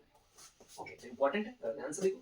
बोला गया इक्वल अमाउंट का पॉजिटिव और नेगेटिव चार्ज डिस्ट्रीब्यूट किया गया जैसा फिगर में। तो जरा ध्यान से देखो हमारे फिगर में बी से लेके डी तक मतलब हाफ वाले पार्ट में इन्होंने क्या किया, पॉजिटिव चार्जेस को डिस्ट्रीब्यूट किया, उसके नीचे फिर नेगेटिव चार्जेस को डिस्ट्रीब्यूट किया इक्वल इक्वल अमाउंट में। Okay, the resultant electric field at the centre O of the ring is along OC। क्या है कि जो नेट रिजल्ट मिल रहा है, जो नेट रिजल्ट मिल रहा है वो किधर मिल रहा है इलेक्ट्रिक फील्ड का, O से C की तरफ। आज हम देखते हैं क्या ये पॉसिबल है, थोड़ा बाहर करते हैं ताकि हमें अच्छे से दिखाई दे। देखो ये कहानी कुछ ऐसी बनी हुई है, तो यहाँ पे हमारे पास A है, यहाँ पे हमारे पास C है, ये है B और ये है D। यहाँ पे हमने रखा है पॉजिटिव चार्जेस और यहाँ पे रखे नेगेटिव चार्जेस। अब जरा ध्यान से देखो, इस O पॉइंट के अलोंग काम करना है, तो जितने भी पॉजिटिव चार्जेस की फील्ड लाइंस होंगी वो सब कैसे आएंगी, वो सारे पॉजिटिव चार्जेस की फील्ड लाइन अगर मैं यहाँ पे बनाने की कोशिश करूँ तो सब कैसे दिखेंगे, ऐसे ऐसे, ठीक है। और अगर मैं उन सब का नेट निकालूं तो वो मुझे कुछ ऐसे मिलेंगे नीचे की तरफ। इन सब का नेट रिजल्टेंट अगर मैं निकालूं तो वो कैसे रिजल्ट जाएगा भाई, ऐसे जाएगा इलेक्ट्रिक फील्ड। सिंपल सी बात समझ में आई। ओके, अब आगे जरा देखो, तो आगे क्या बोला उन्होंने बोला कि जो नेगेटिव चार्जेस है ये इलेक्ट्रिक फील्ड बनाएंगे, तो सारे नेगेटिव चार्जेस की इलेक्ट्रिक फील्ड कैसे होगी, वो अपनी तरफ खींचने की कोशिश करेंगे। तो ये इलेक्ट्रिक फील्ड लाइंस मुझे कुछ ऐसे दिखने की कोशिश करेंगे, ऐसे ऐसे, ठीक है, देखेंगे electric field lines negative charges outside जा रही होती। तो जब इन सब का नेट रिजल्ट निकालोगे तब भी तुम क्या होगे, इसी डायरेक्शन में होगे। क्या बात समझ में? तो नेगेटिव की वजह से इलेक्ट्रिक फील्ड और पॉजिटिव की वजह से इलेक्ट्रिक फील्ड दोनों देखो अलोंग OC मिली, ठीक है। तो मेरा असर्शन क्या हो गया, करेक्ट हो गया। यही बात तो बोला गया कि नेट जो रिजल्ट मिल रहा है वो अलोंग OC मिल रहा है, ये बात सही। ओके, आते हैं अपने रीजन पे, क्या लिखा है, it is so because the net potential at O is not zero. It is so because the net potential at O is not zero. जो पोटेंशियल एट O पे आओगे, यहाँ पे O पे आओगे, तो क्या है कि जो नेट पोटेंशियल है ना यहाँ पे वो नॉट जीरो, इसकी वैल्यू जीरो नहीं है। चलो पहले इस बात को चेक करते हैं क्या ऐसा होगा, ध्यान से देखो। पोटेंशियल कैसी क्वांटिटी है, स्केलर क्वांटिटी, ठीक है। अब समझना, इस पॉइंट पे सारे पॉजिटिव चार्जेस ने अपना पोटेंशियल बनाया होगा, ठीक है, सबने बनाया होगा। तो जो V का रिजल्ट आया होगा वो पॉजिटिव टर्म में मिला होगा पॉजिटिव चार्जेस की वजह से। सेम अगर मैं यहाँ पे जाऊं तो सारे पोटेंशियल्स ने, सारे नेगेटिव पोटेंशियल्स ने भी यहाँ पे V बनाया होगा और वो भी माइनस Q, ठीक है। अब क्योंकि क्वेश्चन में डिस्ट्रीब्यूशन हमारा दोनों का क्या है, यूनिफॉर्मली है, जितना पॉजिटिव उतना नेगेटिव है, तो पोटेंशियल जो है पॉजिटिव का भी उतना बनेगा और नेगेटिव का भी उतना बनेगा। अगर दोनों के टर्म्स आपस में इक्वल हैं और कैसे हैं, अपोजिट हैं, तो ऐसी कंडीशन पे जब आप V नेट निकालोगे तो V पॉजिटिव और प्लस V नेगेटिव का रिजल्ट आपस में कैंसिल आउट होकर कितना हो जाएगा, जीरो हो जाएगा। इसका मतलब मेरा यहाँ पे जो रीजन है वो क्या हो गया है, रॉन्ग हो गया। नॉट जीरो वाली कहानी खत्म होगी। सर गलत हो गई तो किस ऑप्शन नंबर के साथ जाओगे, सर A सही है, C गलत है, मतलब असर्शन सही है, रीजन रॉन्ग है, तो ऑप्शन नंबर C के साथ। Get it? आया समझ में? क्वेश्चन समझ में आ रहा? बढ़िया क्वेश्चन है, क्लियर हो रही बातें, कॉन्सेप्ट देखो कितने बढ़िया से क्लियर हो रहे हैं। अच्छे अच्छे क्वेश्चन ऐसे ही पूछे जाते हैं, ऐसे ऐसे नए क्वेश्चन डिजाइन होते हैं, समझे? तो इन सबको हमें पढ़ना है, ये सब हमारी फाइनल तैयारी है भाई। चलो अगले पार्ट पे आते हैं, करना बहुत जरूरी है। क्वेश्चन नंबर 9, चलो देखते हैं क्वेश्चन नंबर 9 हमारा क्या है।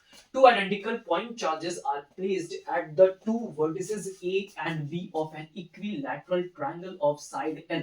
Two identical point charges are placed at the two vertices A and B. तो सबसे पहले A और B को vertices लेना है, किसमें लेना है, इक्विलैटरल ट्रायंगल में लेना है। देखो यहाँ पे लिखा है इक्विलैटरल ट्रायंगल है हमारा, तो आज बनाते हैं इक्विलैटरल ट्रायंगल। ये बनाया हमने भाई, इक्विलैटरल ट्रायंगल बन गया, ठीक है। अब इस इक्विलैटरल ट्रायंगल में एक हमने वर्टिसेस A ली, एक वर्टिस हमने क्या ली, B ली, और उस पे ले जाके हमने आइडेंटिकल चार्ज रखने हैं। तो आइडेंटिकल चार्ज हमने रखा भाई ये पॉजिटिव Q और यहाँ पे रख दिया भी पॉजिटिव क्या। इतनी बात समझ में? सिंपल। ओके, अब आगे जरा पढ़ो क्या लिखा हुआ है। ट्रायंगल की जो लेंथ है वो L बोलेगी, तो सर L और L। कोई दिक्कत परेशानी आया समझ में? बढ़ते हैं आगे। The magnitude of the electric field at the third vertex P। तो थर्ड वर्टेक्स कौन सी बची? तो भाई यही बची थी थर्ड वर्टेक्स, इसका नाम क्या बोलना है, इसका नाम बोलना है P है, ठीक है। is E, बोले the magnitude of electric field, the magnitude of electric field at कहां पे, थर्ड वर्टेक्स P पे कितनी है, E है। यानी इन दोनों की वजह से जो नेट इलेक्ट्रिक फील्ड यहाँ पे फॉर्म हो रही है उसका रिजल्ट मुझे कितना मिल रहा है, E मिल रहा है। क्या बात समझ में? क्या बात समझ में? इसने अपनी इलेक्ट्रिक फील्ड फॉर्म की, इसने अपनी इलेक्ट्रिक फील्ड फॉर्म की, और जब दोनों का मुझे नेट रिजल्ट मिला, देखो समझना, कहां गया, एक सेकंड। जब मुझे दोनों का नेट रिजल्ट मिला, ध्यान से मैं फिर से बनाता हूं, इसके अलोंग इलेक्ट्रिक फील्ड ये ले लो, इसके अलोंग इलेक्ट्रिक फील्ड ये ले लो, तो इसका जो नेट रिजल्ट मिला वो मुझे कितना मिला, E मिला। ये भी प्लस Q से था, ये भी प्लस Q से था, तो ये फाइनल इलेक्ट्रिक फील्ड यहाँ पे E बन के आ रही है, ठीक है। आगे देखते हैं। It a hollow conducting sphere of radius L/4 is placed. L/4 radius का एक कंडक्टिंग होलो कंडक्टिंग स्फीयर रखा गया है, कहां पे, एट P पे रख दिया गया। तो P पॉइंट पे आओ और यहाँ पे एक होलो कंडक्टिंग स्फीयर रख दो, एक होलो कंडक्टिंग स्फीयर रख दो, ठीक है। ये रख दिया हमने यहाँ पे एक होलो कंडक्टिंग स्फीयर रख दिया, ठीक है। कितनी रेडियस है, L/4 है, तो यहाँ पे भाई L/4 रख दो, ठीक है। परेशान होने से पहले समझना है क्वेश्चन जो कह रहा है बस वो करते चले जाओ, फिर जो रिजल्ट आएगा वो देखेंगे। बहुत सारे लोग तो बस इतना पढ़ के ही छोड़ देते हैं, अरे अरे अरे L by 4 ये अरे छोड़ दिया, नहीं करना भाई, पढ़ना है। चलो आगे देखो, the magnitude of the electric field at point P now becomes, अभी जो इलेक्ट्रिक फील्ड E थी अब उसका रिजल्ट वहां पे कितना हो गया है, तो ग्रेटर होना चाहिए, वही रहना चाहिए, E/2 हो जाना चाहिए या फिर 0 हो जाना चाहिए। आज उस बात को ध्यान समझते हैं। मेरे पास ये क्या है, हॉलो कंडक्टिंग स्फीयर, ये मेरे पास क्या है, हॉलो कंडक्टिंग स्फीयर। चलो ध्यान से देखो, हॉलो कंडक्टिंग स्फीयर कैसा है, हॉलो कंडक्टिंग स्फीयर देखो ध्यान से, कंडक्टिंग स्फीयर बोला गया है मतलब इस पे चार्जेस कंडक्ट होते हैं, और हमने होलो कंडक्टिंग स्फीयर के बारे में खास बात पढ़ी कि अगर इसके ऊपर चार्जेस हैं और अंदर पूछे कि कितनी इलेक्ट्रिक फील्ड है तो आंसर क्या होता है, 0 होता है। ये प्रॉपर्टी पढ़े हो, अंदर पोटेंशियल कितना होता है भाई, कांस्टेंट होता है, जहां इलेक्ट्रिक फील्ड 0 वहां पोटेंशियल अपने आप ही क्या हो जाएगा, कांस्टेंट हो जाएगा। इसका मतलब सर इसके अंदर जो इलेक्ट्रिक फील्ड अभी तक E थी वो क्या पहुंच गई, 0 पहुंच गई।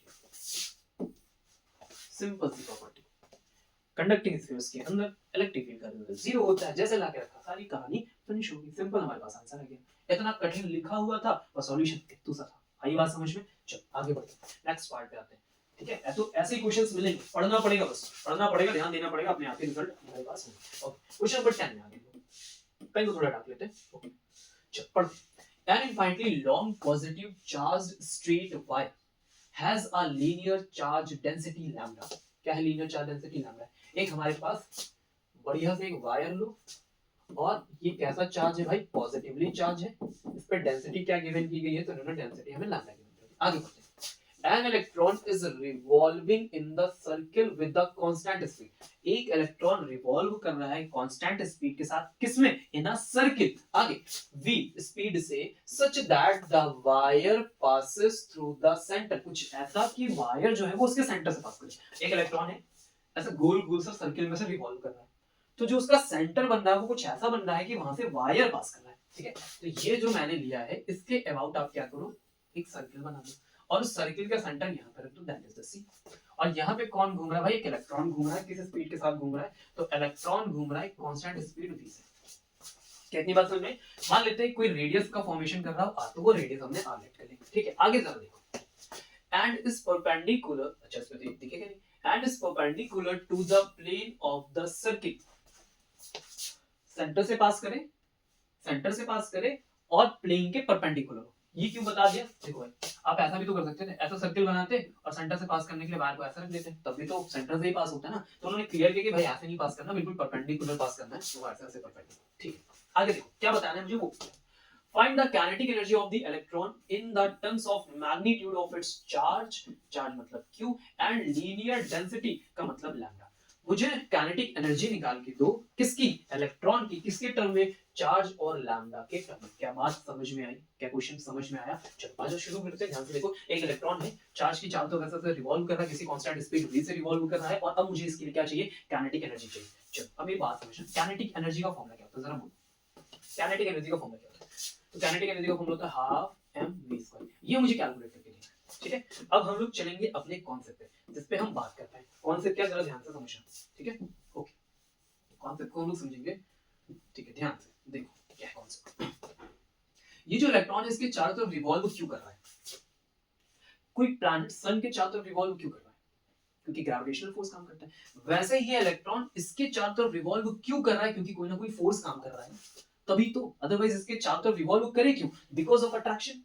ये माइनस है ये प्लस है, तो इसके बीच में कोई ना कोई फोर्स काम कर रहा है, तभी तो अट्रैक्शन हुआ है, इस वजह से रिवोल्यूशन हुआ है। तो कौन सा फोर्स होगा भाई, चार्जेस के बीच में कौन सा फोर्स काम करता है, तो सिंपल सी बात है सर, कूलम फोर्सेस काम करते हैं। कौन काम करता है, कूलम फोर्सेस काम करते हैं। ठीक है, अब यही कूलम फोर्स इसको क्या कर रहा है, चक्कर लेकर घुमा रहा है, घुमा रहा है। तो किसी भी पार्टिकल को, किसी भी चार्ज को सर्किल पे घुमाने के लिए, सर्कुलर पाथ में रिवॉल्व करने के लिए कौन सा फोर्स देना पड़ता है, सेंट्रीपिटल फोर्स। कौन सा फोर्स देना पड़ता है सर, देना पड़ता है उसको सेंट्रीपिटल फोर्स देना पड़ता है। और वो सेंट्रीपिटल फोर्स कौन प्रोवाइड करा दे रहा है भाई, हमारा कूलम फोर्स प्रोवाइड करा दे रहा है। चलो आज कूलम फोर्स का फॉर्मूला लिखते हैं, तो कूलम फोर्स का formula F, sorry coulomb force का फॉर्मूला हम लोग यहाँ पे लिखेंगे, F is equal to K Q1 Q2 upon में R square is equal to, यहाँ पे लिखोगे सेंट्रीपिटल फोर्स mv स्क्वायर में R। ठीक है, सबको दिख रहा है, क्या बात समझ में आ रही मेरी। चलो इसको थोड़ा ऊपर करते हैं। अब ध्यान से, दो चार्जेस के बीच में फोर्स और mv स्क्वायर बाई r, एक r तो सर हम यहाँ से निपटा देंगे। ओके चलो आगे देखो जरा, बस के लिए थोड़ा सा लेता हूँ व्हाइट कलर और मजा। अब देखो Q1 और Q2 ये मैं कहाँ से लाऊंगा, तो देखो ये लिखा मैंने K Q1 का काम तो मेरा इलेक्ट्रॉन कर जाएगा, तो मैंने इलेक्ट्रॉन लिखा। अब दूसरा Q2, तो Q2 कौन है, अगला कौन चार्ज है भाई, तो मेरे जो चार्जेस है वो कौन है, मेरी लीनियर चार्ज डेंसिटी इस लाइन पे जो चार्ज डिस्ट्रीब्यूट है वही बिहेव कर रहा है, वही बिहेव कर रहा है। तो उस पे कितना चार्ज है वो मुझे कैसे पता चलेगा, तो चलो देखो, हम लोगों ने पढ़ा linear charge density lambda, lambda is equal to क्या होता है भाई, dq by dl, ठीक है, स्मॉल टर्म में, तो इस को लैम्डा को लिख सकते हैं क्या, मैं q by l लिख सकता हूं, मैं q by l। अब मुझे q चाहिए, तो q इज इक्वल टू क्या हो जाएगा भाई, लैम्डा इनटू l हो जाएगा q is equal to lambda into l। हमारी बात समझे, q इज इक्वल टू क्या हो जाएगा भाई, लैम्डा इनटू l हो जाएगा, ठीक है, मेरी बात समझो। अभी मैं इसको और सिंपल तरीके से सॉल्व करा के दूंगा आपको। मैंने लिखा यहाँ पे r, यहाँ पे मैंने लिखा mv², ठीक है, और एक आता तो आप कैंसिल आउट करिए, क्यों यहाँ के रिजल्ट पे हम पहुंच गए यहाँ तक के रिजल्ट पे, ध्यान से सबको बात समझ में आ रही है, क्लियर, ठीक है। तुम्हें क्या चाहिए था, तो मैंने स्टार्टिंग में बताया कि तुम्हें कैलकुलेट करके देनी है भाई kinetic energy, that is the half mv², और जरा देखो हम कहां पहुंचे, mv² तक पहुंच गए, सिर्फ किसकी कमी है, हाफ की कमी। तो क्या किया जाए, क्या किया जाए, हाफ से इधर मल्टीप्लाई कर दो सर, और हाफ से इधर मल्टीप्लाई कर दो, जैसे ही तुमने ये मल्टीप्लाई किया, ये क्या बन गई भाई, काइनेटिक एनर्जी बन गई, दैट इज द k। तो k इज इक्वल टू, मेरे पास रिजल्ट क्या आ गया भाई, तो k e लैम्डा l और अपॉन में आया भाई 2r, this is the result. ये आगे काइनेटिक एनर्जी, आगे काइनेटिक एनर्जी। अब काइनेटिक एनर्जी हमें बतानी थी, हमने यहाँ पे कैलकुलेट करके दे दी। अब देखो जरा अगले पार्ट में मेरे पास क्या लिखा हुआ है, देखो ये हमने यहाँ से कैलकुलेट करके देखा, काइनेटिक एनर्जी निकाल दो इन द टर्म्स ऑफ डेंसिटी, तो हमने निकाल दिया। अगले पार्ट में अगर तुम ध्यान से देखोगे तो लिखा हुआ है draw a graph of kinetic energy as a function of linear charge density, as a function of linear charge density. मुझे क्या करना है, काइनेटिक एनर्जी का ग्राफ बना के देना है, किसके साथ, लीनियर चार्ज डेंसिटी के साथ। तो ये लो भाई, ये बनाई काइनेटिक एनर्जी, ये लिखो लैम्डा लीनियर चार्ज डेंसिटी। अब इसके बीच में ग्राफ कैसा आएगा, तो यहाँ पे देखो ये लिखा है k, ये लिखा लैम्डा, मतलब k is directly proportional to the lambda, जितना ज्यादा लैम्डा होगा, जितना चार्ज डेंसिटी उतनी ज्यादा काइनेटिक एनर्जी होगी, एंड डायरेक्टली प्रोपोर्शनल। तो ग्राफ कैसा गया भाई, सीधे सीधे आया, सिंपल, क्या बात समझ में आई, हमने रिजल्ट निकाल दिया, आगे सबको समझ में, तो this is the result, clear हो गया, सिंपल सी बात है, ओके। अब आप लोगों ने अगर ये क्वेश्चन पहले किया होगा तो यहाँ का जो रिजल्ट है आपको थोड़ा सा डिफर दिख रहा होगा, है ना।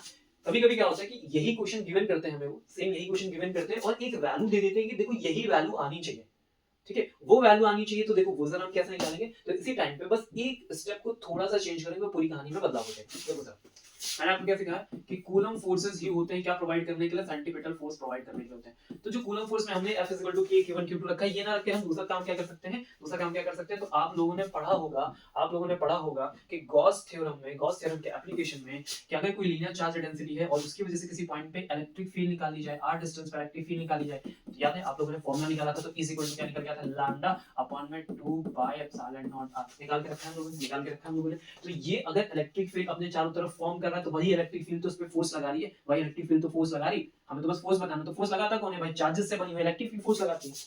तो अगर मैं इसे as a in the terms of electric field calculate करके दूं, तो देखो कैसे बनेगा, F को लिखा मैंने Q into E is equal to क्या मिला भाई mv²/r। अब जरा देखो Q क्या है, मेरे पास इलेक्ट्रॉन है, तो इलेक्ट्रॉन पे फोर्स लग रहा है, कितना इलेक्ट्रिक फील्ड है मेरे पास, लैम्डा अपॉन में 2 pi epsilon naught r is equal to, यहाँ पे बना मेरे पास mv² अपॉन में r का टर्म। आगे मेरे पास देखो, ध्यान से देखो, सारी चीजें क्लियर क्लियर दिखाई दे रही, r क्या कर दो, कैंसिल आउट कर दो, फिर देखो देखो mv² आ गया मेरे पास, मुझे क्या चाहिए थी, काइनेटिक एनर्जी चाहिए, तो दोनों तरफ किससे मल्टीप्लाई कर दो भाई, इधर हाफ से मल्टीप्लाई करो और इधर भी हाफ से मल्टीप्लाई करो, तो ये बन गया तुम्हारा काइनेटिक एनर्जी। देखो यहाँ पे क्या आया, तो मेरे पास आया e lambda upon 4 pi epsilon not, देखो एक रिजल्ट मेरे पास ये आ गया। अगर मुझे बोला जाए कि ग्राफ बना के दो, तो k और लैम्डा देखो फिर से डायरेक्टली प्रोपोर्शनल, सेम ग्राफ बनेगा, ठीक है। तो डिपेंड करता है कि आप किस फॉर्मूले को चूज करते हो, तो किसके टर्म में बना के दो। फिलहाल हमें लैम्डा के टर्म में चाहिए था, हमें चाहिए था क्यू के टर्म में, तो देखो लैम्डा और क्यू का टर्म हमारे पास यहाँ पे बन के रखा हुआ है, ठीक है। हमारी बात समझ में क्या कह रहा हूँ, सेम ऐसे जब हम लोगों ने यहाँ कैलकुलेशन किया, देखो k का रिजल्ट, e का मतलब चार्ज, वही हो गया लैम्डा, इसके भी टर्म में आ गया, तो दोनों रिजल्ट हमारे पास सही है। जो आपको बेहतर लगे, आसान लगे, आप उससे करोगे। क्या बात समझ में आई, क्लियर हो गया सबको, क्लियर है यहाँ से।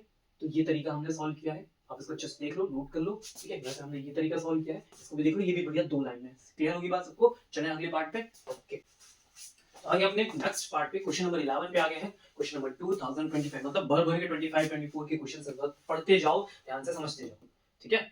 चलो आगे देखो क्या लिखा है, कंसीडर टू आइडेंटिकल डाइपोल्स, पहला डाइपोल हमारे पास D1 है, दूसरा डाइपोल हमारे पास D2 है, charges -q and q of dipole T1 are located at 0, 0 and e, 0, ठीक है। अब ध्यान से, जो मेरा डाइपोल बना है वो किन चार्जेस से बना है, -q चार्ज से बना है और +q चार्ज से। आपको पता है कि डाइपोल में हमारे चार्जेस कैसे होते हैं, एक जैसे होते हैं, सेम होते हैं, और साइन उनका कैसा होता है, अपोजिट होता है। इतनी बात सबको पता है, ओके, वेरी गुड। अब जरा देखो, मैं पहला डाइपोल बनाने जा रहा हूं जो 0, 0 पे रखा हुआ है। तो आइए पहले हम बनाते हैं यहाँ पे x और y, ठीक थोड़ा अच्छा बन गया भाई। तो ये बनाया हमने यहाँ पे x और y एक्सिस। सबसे पहले 0,0 मिलेगा यहाँ पे, तो ये बनाया भाई हमने 0,0। ठीक है, तो इसका जो पहला पार्ट होगा, पहला जो होगा चार्जेस माइनस क्यू और ए पे रखे हुए, तो मैंने माइनस क्यू को यहाँ पे रख दिया। ठीक है, ध्यान से समझ लीजिए बात को। तो मैंने इसका माइनस क्यू रखा है यहाँ पे और प्लस क्यू मैंने रखा है यहाँ पे। इसकी लोकेशन इन्होंने क्या गिवन की, a,0, तो दिस इज द a,0। किसको रिप्रेजेंट कर रहा है, x एक्सिस को रिप्रेजेंट कर रहा है, तो मैंने यहाँ रखा। ठीक है, क्लियर होगी बात, 0,0 a,0। अगला जरा देखते हैं डाइपोल कौन सा है। That of dipole d2 at 0, a and 0,2a। ये किस डायरेक्शन को रिप्रेजेंट कर रहे हैं, आपके y एक्सिस को रिप्रेजेंट कर रहे हैं। तो पहला कहां पे रखा है, 0, a पे रखा है। ठीक है, तो मान लेता हूं मैं यहाँ पे कोई 0, a, यहाँ पे 0, a पे उन्होंने अपना रखा माइनस क्यू का चार्ज। ठीक है, और ऊपर जब हम गया है तो यहाँ पे इन्होंने 2a पे रखा हुआ है, यानी अगर मैं ये यहाँ पे फॉर्म करूं तो ये बन गया भाई 0,2a बन गया, और यहाँ पे जो चार्ज रखा है वो कैसा हो गया, प्लस क्यू का रखा। क्या इतनी बात समझ में आई, कैसे हम minus Q plus Q decide कर पा रहे हैं कि पहले किसको रखे। फिर पहले दिया चार्जेस माइनस क्यू, फिर यहाँ पे प्लस क्यू, तो जैसा मैंने इसके लिए किया एज इट इज मैंने उसके लिए कर दिया। इतनी बात समझ में आ गई। ओके, आगे देखो क्वेश्चन क्या बोल रहा है। आगे क्वेश्चन क्या बोल रहा है, the net dipole moment of the system is the net dipole moment of the system is। मुझे net dipole moment बताना है, मुझे net dipole moment कैलकुलेट करके देना है कि कितना होगा इस सिस्टम का। चलो अब पहले इस क्वेश्चन को बहुत अच्छे से समझते हैं, बहुत ही अच्छे से समझते हैं। देखो ये मेरा पहला डाइपोल d1 है, ये मेरा दूसरा डाइपोल d2 है। ठीक है, डाइपोल्स की जो डायरेक्शन होती है वो किधर से किधर होती है, माइनस से सर प्लस की तरफ होती है। किधर से होती है, माइनस से प्लस की तरफ। तो इस डाइपोल की डायरेक्शन इधर मिलेगी, दैट इज द p1 मिलेगी, p1, और इस डाइपोल की डायरेक्शन देखो तो माइनस से प्लस यानी इस तरफ होगी, दैट इज द p2। क्या इतनी बात समझ में आई, क्या हमें इतनी बात समझ में आ गई। That is the dipole. देखो यहाँ पे बोला गया है एक डाइपोल d1 है, दूसरा डाइपोल d2 है, दोनों आइडेंटिकल चार्जेस के साथ रखे गए हैं। तो अगर मैं यहाँ पे आऊं, ऐसा समझो, थोड़ी देख ले, एक डाइपोल इधर फॉर्म हो रहा है, दैट इज द d1 जैसा क्वेश्चन ने बोला, दूसरा डाइपोल इधर फॉर्म हो रहा है, दैट इज द d2। हो रहा फॉर्म। अब जरा ध्यान से देखो,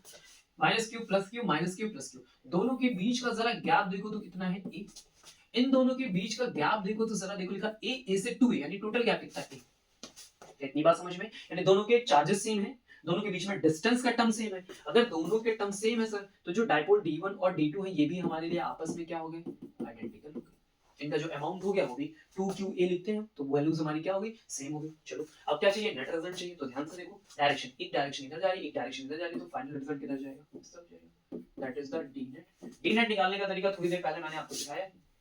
ठीक है, किया है हम लोगों ने। ऐसा क्वेश्चन क्या लिखा था भाई, D net is equal to, formula लगाया था, क्या लिखेंगे, d1 का स्क्वायर प्लस d2 का स्क्वायर प्लस d1 d2, और उनके बीच का एंगल देखो तो 90 है, तो cos 90 0, तो ये वाला पार्ट पहले 0। दोनों वैल्यूज आपस में सेम है, तो अंडर रूट में क्या बचेगा, 2d स्क्वायर, d बाहर लेके आ जाओ, क्या बचेगा, √2 बचेगा। क्या इतनी बात समझ में आ गया।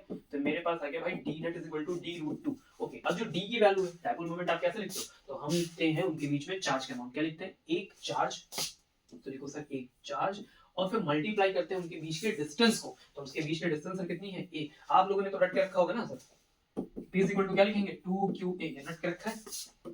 और जैसे ये रट के रखोगे आंसर गलत हो जाएगा। कहां से 2qa, क्यों 2qa, हम लेट करते हैं ताकि हमारा जो कैलकुलेशन है वो सिंपल हो जाए, तो हम यहां 2a रखते हैं। एक चार्ज मल्टीप्लाई बाय डिस्टेंस, एक चार्ज मल्टीप्लाई बाय डिस्टेंस। और जरा ध्यान से देखो तो चार्ज यहाँ क्यों है, मल्टीप्लाई बाय डिस्टेंस यानी a है, तो जल्दी से दौड़ के भाग के ये वाला पार्ट मत लिख देना, तो गलत हो जाएगा। ठीक है, ऐसे फॉर्मूले का बेसिक बहुत जरूरी है कि फॉर्मूला पता हो, अच्छी बात है, लेकिन बना कैसे ये भी पता हो। तो डाइपोल मोमेंट में जब हम p का कैलकुलेशन करते हैं तो दोनों चार्जेस में से किसी एक चार्ज का मैग्नीट्यूड मल्टीप्लाई उनके बीच में सेपरेशन को लिखते हैं। ठीक है, तो हमने वही किया, उन दोनों के बीच का एक चार्ज लिखा और उनके बीच की सेपरेशन a है, इसलिए क्या बना, qa बना। समझ में आई मेरी बात। और फिर आगे मल्टीप्लाई में क्या लिखना है, √2, यानी मेरे पास जो फॉर्मूला बन के आना चाहिए वो आना चाहिए qa √2 आना चाहिए। क्या ये बात सबको समझ में आ गई, सिंपल सी बात है। चलो आ जाओ अपने ऑप्शंस पे। ठीक है, तो अगर हम अपने ऑप्शंस को देखें तो हमारे ऑप्शंस में देखो QA माइनस QA आया, साथ साथ दिखाई दे रहा है QA का टर्म, लेकिन √2 तो कहीं दिख ही नहीं रहा, √2 का अमाउंट तो हमको कहीं दिख ही नहीं रहा, कैसे बनेगा। तो सर i और j के टर्म में आया, तो जरा देखो ये वाला √2 वाला पार्ट मेरा i और j कैसे आएगा। ठीक है, तो चलो इसका भी सॉल्यूशन देख ही लेते हैं सर, जल्दी से ध्यान से देखेंगे। देखो डायरेक्शन माइनस से प्लस की तरफ जा रही है, ये कौन सा एक्सिस है, x एक्सिस है। x एक्सिस में डायरेक्शन किससे रिप्रेजेंट करते हैं, i कैप से। ठीक है, किससे रिप्रेजेंट करते हैं, i कैप से। यहाँ की डायरेक्शन देखो, दैट इज द p2, तो ऊपर की तरफ डायरेक्शन जा रही है, तो इधर की रिप्रेजेंट कैसे करोगे भाई तुम, j कैप से। तो अगर जब मैंने यहाँ पे पहला फॉर्मूला लिखा, ठीक है, ध्यान से देखो, चलो मैं यही करके दिखाता हूँ कैसे आंसर को मैच करेंगे अपने, जिस टर्म में मुझे आंसर गिवन किया है उसी टर्म में तो रिजल्ट निकालोगे। तो चलो ध्यान से देखो, पहले का अगर मैं फॉर्मूला लिखूं, ठीक है, पहले के लिए मैं जब रिजल्ट लिखूं सॉरी, तो मैंने यहाँ पे इसको रिप्रेजेंट किया है डी से, तो मैं आपको डी से ही करके दिखाऊंगा। तो मैंने लिखा ये दिस इज द D2, तो जब D2 निकालोगे तो तुम लिखोगे Q A और फिर डायरेक्शन के साथ जाओगे तो that is the G cap. Simple, okay. अब आ जाओ किसके लिए, D1 के लिए आ जाओ। तो D1 के लिए क्या लिखोगे भाई तुम यहाँ पे, Q A डायरेक्शन के साथ आ जाओ, तो क्या बन गया भाई मेरा I कैप बन गया। क्या बन गया मेरा I कैप बन गया, सिंपल सी बात है। अब मुझे नेट चाहिए, तो D नेट चाहिए, तो D नेट कैसे निकालते हैं भाई, D1 प्लस D2। देखो ये वेक्टर फॉर्म में है, मैग्नीट्यूड फॉर्म में होता है तो अंडर रूट ए स्क्वायर प्लस बी स्क्वायर लगा चाहिए, वेक्टर फॉर्म में। तो D1 की वैल्यू बोलो भाई, QA I cap plus QA G cap है मेरे पास ये रिजल्ट।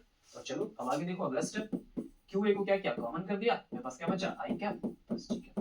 देखो यही तो चाहिए था सर, क्या ये बात समझ में आई हमें, यही आंसर हमें चाहिए था। तो देखो ये आंसर हमें मिल गया, QA प्लस G। कौन सा ऑप्शन है, आ जाओ एक कर देते हैं, कौन सा ऑप्शन मिला I प्लस G के साथ, तो QA I प्लस G पहला ऑप्शन हो गया। तो सर क्या ये जो कैलकुलेशन किया ये हमारा गलत हो गया, नहीं सर ये गलत नहीं हुआ, गलत नहीं हुआ। देखो √2 की वैल्यू कैसे आई, I कैप था तुम्हारे पास और G कैप था, ये यूनिट वेक्टर है 1, ये भी यूनिट वेक्टर है 1।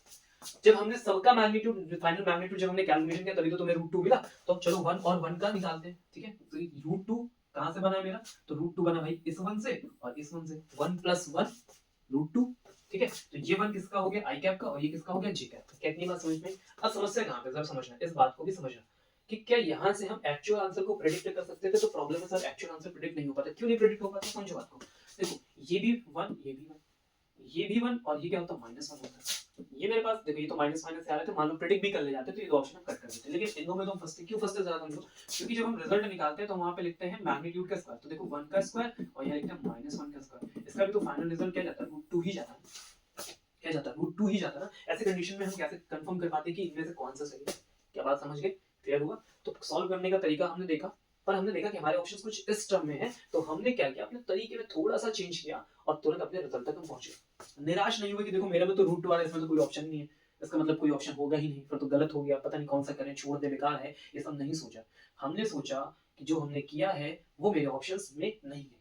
फिर हमने देखा कि ऑप्शन क्या डिमांड कर रहा था, ऑप्शन डिमांड कर रहा था I कैप G कैप, तो हमने सिंपल सा दिमाग लगाया, किसकी डायरेक्शन देखो, I कैप में थी, इसकी डायरेक्शन देखो G कैप में थी, नेट रिजल्ट हमें चाहिए था, हमने निकाल दिया। आई बात समझ में। तो हमें बढ़ाना नहीं है, छोड़ना नहीं है, भागना नहीं है, समझ गए बात को। ऐसे सॉल्व करना है, ऑप्शंस को देखना है, उसके अकॉर्डिंग अपने सॉल्यूशन को तैयार करना है। आगे बात समझ में, बढ़े अगले पार्ट पे, ओके चलते हैं नेक्स्ट टर्म पे, ऐसे ही करते रहेंगे। आगे क्वेश्चन नंबर 12 है और ये कब पूछा गया है, 24 में पूछा गया। और जरा पढ़ते क्या लिखा है, two identical small conducting balls B1 and B2, दो कंडक्टिंग बॉल्स हैं, एक B1 है और एक क्या है B2 है, एक पे चार्ज -7 है, एक पे चार्ज +4 है। चलो बना ही लेते हैं। तो ये बनाया हमने भाई B1 और ये हमने बनाया B2। B1 पे चार्ज कितना है, -7 पिको कूलम का है और दूसरे वाले पे कितना है, +4 का पिको कूलम है। यहाँ तक देख गया, ओके। चार्जेस रिस्पेक्टिवली रख दिया। फिर क्या बोला आगे, they are brought in contact with a third identical ball B3, एक तीसरी बॉल आइडेंटिकल है। आइडेंटिकल होने का मतलब क्या होगा भाई, रेडियस सेम होगी, सेम बिहेवियर होगा, सब कुछ सेम होगा, ठीक है। तो ये हमने एक आइडेंटिकल बॉल ले ली, दैट इज द B3 ले ली। और ये B3 कैसी है, B3 हमारी जो है थर्ड वाली है, उसके बारे में क्या लिखा है, they are brought in contact with a third B3 and then separated. अब देखो ये नहीं बताया कि B3 पे कोई चार्ज है या नहीं है, बस उन्होंने बोला कि दोनों को B3 के कांटेक्ट में मिला, ठीक है। इसको इससे मिला, उसको इससे मिला, यानी कुछ लोग लाइक सर ऐसी कहानी होने वाली है, ऐसे है, ऐसे करके कहानी बनेगी। इनको सेपरेट, इनको टच करो ना करो, पर B3 से तो टच कर ही दो। तो B1 B2 इनका कांटेक्ट किससे होना चाहिए भाई, B3 से होना चाहिए, ये किया गया। एंड फिर सेपरेट कर दिया, तो सेपरेट करके फिर ऐसे पहुंच गए। अब क्या बोले, if the final charge on each ball is -2 pico coulomb. अब कह रहे हैं कि जब सेपरेट किया गया तो उन पे जो फाइनल चार्ज है वो -2 पिको कूलम का शो हो रहा है। तो बताओ इनिशियल चार्ज ऑन B3, तो B3 पे इनिशियल में कितना चार्ज रहा होगा। चलो ये तीन बॉल अलग अलग करते हैं, 1 2 3, -2 -2 आई होप कि मैंने आपको भी कॉन्सेप्ट दिया था और उस कॉन्सेप्ट से हमने एक चार्ज वाला क्वेश्चन किया। तो जल्दी से वीडियो को पॉज करो, जल्दी से वीडियो को पॉज करो, जरा सॉल्व करके आंसर बताओ। जिस कॉन्सेप्ट पे मैंने सिखाया उस कॉन्सेप्ट पे करके दिखाओ, जल्दी से, फास्ट कर लिया, हो गया। चलो अब मैं करने जा रहा हूं, ध्यान से देखो। यहाँ पे देखो -2 यानी फाइनल चार्ज यहाँ पे टोटल कितना है, -6 पिको कूलम का है, -6 पिको कूलम का। यानी जितना चार्ज बाद में है उतना पहले भी तो होना चाहिए, क्योंकि चार्ज तो डिस्ट्रॉय होता नहीं, कंजर्व होता है।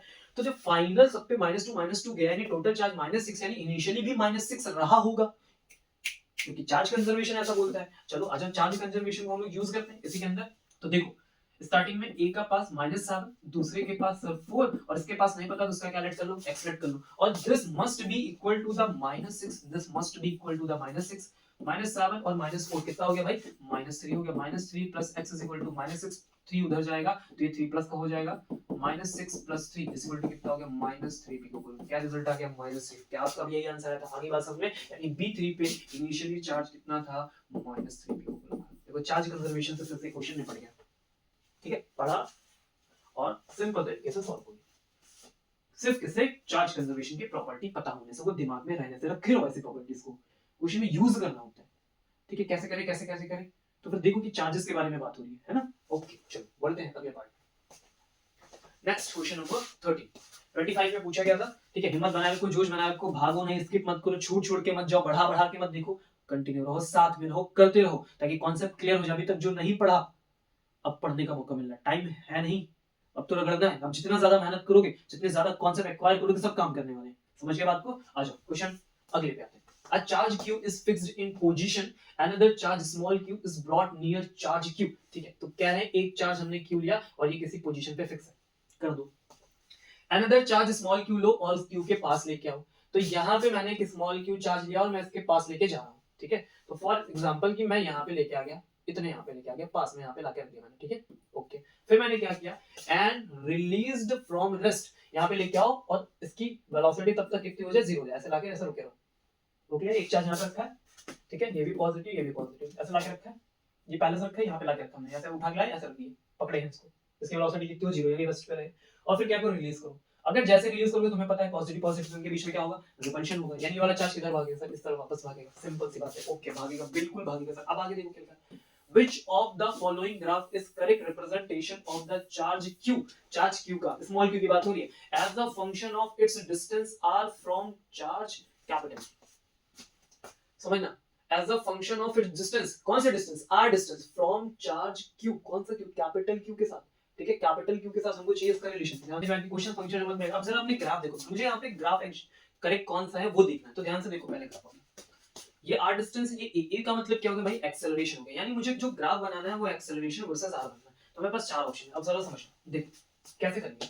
एक चार्ज मेरे पास ये क्यू रखा है, दूसरा चार्ज मेरे पास ये क्यू रखा है। जैसे मैंने दोनों चार्जेस को आपस में पास पास रखा होगा तो इनके बीच में फोर्स आया होगा, F, ये तो फोर्स आया होगा। इस फोर्स का नाम है कूलम फोर्स। क्या होगा भाई, k q1 q2 by r square. इसीलिए तो उस पर रिपल्शन लगा है। जैसे ही मैंने ड्रॉप की इधर क्यों भागा, जैसे मैंने ड्रॉप किया इधर क्यों भागा, क्योंकि रिपल्शन लग रहा है, रिपल्शन लग रहा है, यानी कूलम फोर्स लग रहा है, उसी ने तो उसको रिपेल किया। और जब इसने उसको रिपेल किया तो ये रस्ट से क्या हुआ, एक्सेलरेट हुआ, तभी तो उसके पास एक्सेलरेशन आया भाई। रस्ट पे रखा था उसने, रिपल्शन यानी फोर्स दिया, और उसी फोर्स ने इसको पुश करके क्या दिया, एक्सेलरेशन प्रोवाइड किया। यानी इसी कूलम फोर्स ने क्या किया, इसे एक्सेलरेशन दिया, that is an. Simple simple. क्या बात समझ में? क्वेश्चन क्या मांग रहा है, क्वेश्चन क्या मांग रहा है कि मुझे रिलेशन ए और आर के बीच में चाहिए भाई, ए और आर के बीच में चाहिए। तो जरा ध्यान से देखो, A is inversely proportional to the R square, A का जो रिजल्ट है वो आर के साथ कैसा इनवर्सली प्रोपोर्शनल, वो भी इन the terms of square, in the terms of square. तो सर इसके तो हमने बहुत सारे ग्राफ बनाए, कोई भी फंक्शन इनवर्सली प्रोपोर्शनल हो वो भी इन द टर्म्स ऑफ स्क्वायर, तो आपको पता है कि रेडियस कैसे बनने वाली है। सिंपल सी बात है, ऑप्शन नंबर 35 का क्वेश्चन हो गया आराम से, बेहतरीन तरीके से, सिंपल आया, क्लियर हो गई बात। ओके चलो नेक्स्ट पार्ट में क्वेश्चन नंबर 14 पे चलते हैं, पढ़ते हैं क्वेश्चन नंबर 14 को और देखेंगे क्या लिखा हुआ है इस क्वेश्चन नंबर 14 में। State the Coulomb's law in electrostatic and write it in vector form for two charges। ठीक है, हमें Coulomb's law स्टेट करना, लिख के देना। तो भाई Coulomb's law क्या होता है, सबको पता है क्या होता है Coulomb's law। According to this law, according to Coulomb's law, the force of attraction or repulsion acting between two charges q1 and q2 is directly proportional to the product of the magnitude of the charges, product of the magnitude of the charges, and inversely proportional to the square of the distance between them।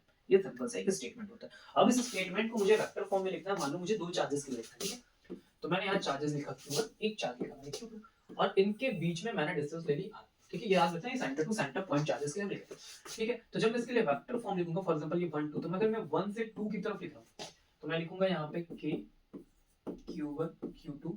इसके बाद फिर मुझे यहाँ पे क्या लिखना होता है, इनके बीच का डिस्टेंस का स्क्वायर मैंने लिखा, और फिर मुझे यहाँ पे देना होता है क्या, ठीक है, ये रिजल्ट का मुझे टर्म यहाँ पे बना के देना होता है। आपको बात समझ में आ गई? This is the vector form. तो हमने भाई वेक्टर फॉर्म लिख दिया।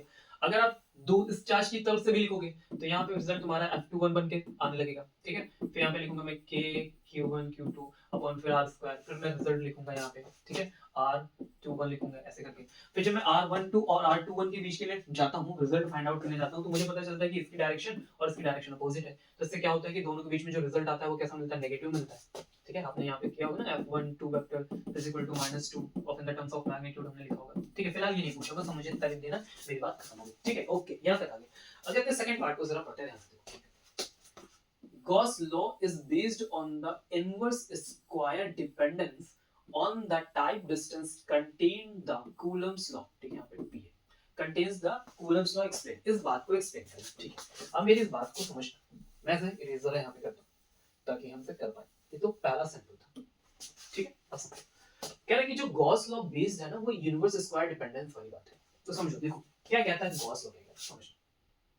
गॉस लॉ का फॉर्मूला है फ्लक्स के लिए, और फ्लक्स का फॉर्मूला आता है q बाय एप्सिलॉन नॉट, यही रिजल्ट, ठीक है। अब इसको ध्यान से समझिए कि ये जो टर्म है वो किसी 3D स्ट्रक्चर के लिए, फॉर एग्जांपल मैंने स्फीयर ले लिया, ठीक है, स्फीयर हो गया, इसकी रेडियस मैं r ले लेता हूं। अगर मैं इसका सरफेस एरिया लिखूं, जो हमने गॉसियन सरफेस बनाया तो क्या होगा भाई, 4 पाई r स्क्वायर। इतनी बात समझ गए, ओके। अब हम चलते हैं जरा इसकी कैलकुलेशन। तो ध्यान से देखो, कैलकुलेशन में फ्लक्स का फॉर्मूला तो भाई होता है हमारे पास vector E dot vector D होता है, फिर से इंटीग्रेट करते हैं, फाइनल रिजल्ट तक निकलते हैं। तो मान लो कि विदाउट इंटीग्रेशन अगर मैं इसे करने जा रहा हूं, ठीक है, तो मैं यहाँ पे इसको ए लिख के सॉल्व कर देता हूं। तो क्या बनेगा यहाँ पे, ई ए cos थीटा, ठीक है, समझना। अब ई का जो फॉर्मूला है वो क्या है मेरे पास, तो मेरे पास ई का फॉर्मूला है के क्यू बाय आर स्क्वायर और मल्टीप्लाई, जब मैं अपने एरिया में पहुंचूंगा तो जैसे एरिया में पुट करूंगा तो ध्यान से देखो क्या लिखा, 4 पाई आर स्क्वायर, और फिर ये आर स्क्वायर का टर्म और ये वाले आर स्क्वायर का टर्म मान लो सेम रेडियस डिस्टेंस पे कर रहे हैं, जैसे कंडीशन में यहाँ पे चार्ज रखा है तो सेम डिस्टेंस पे ही बन गया,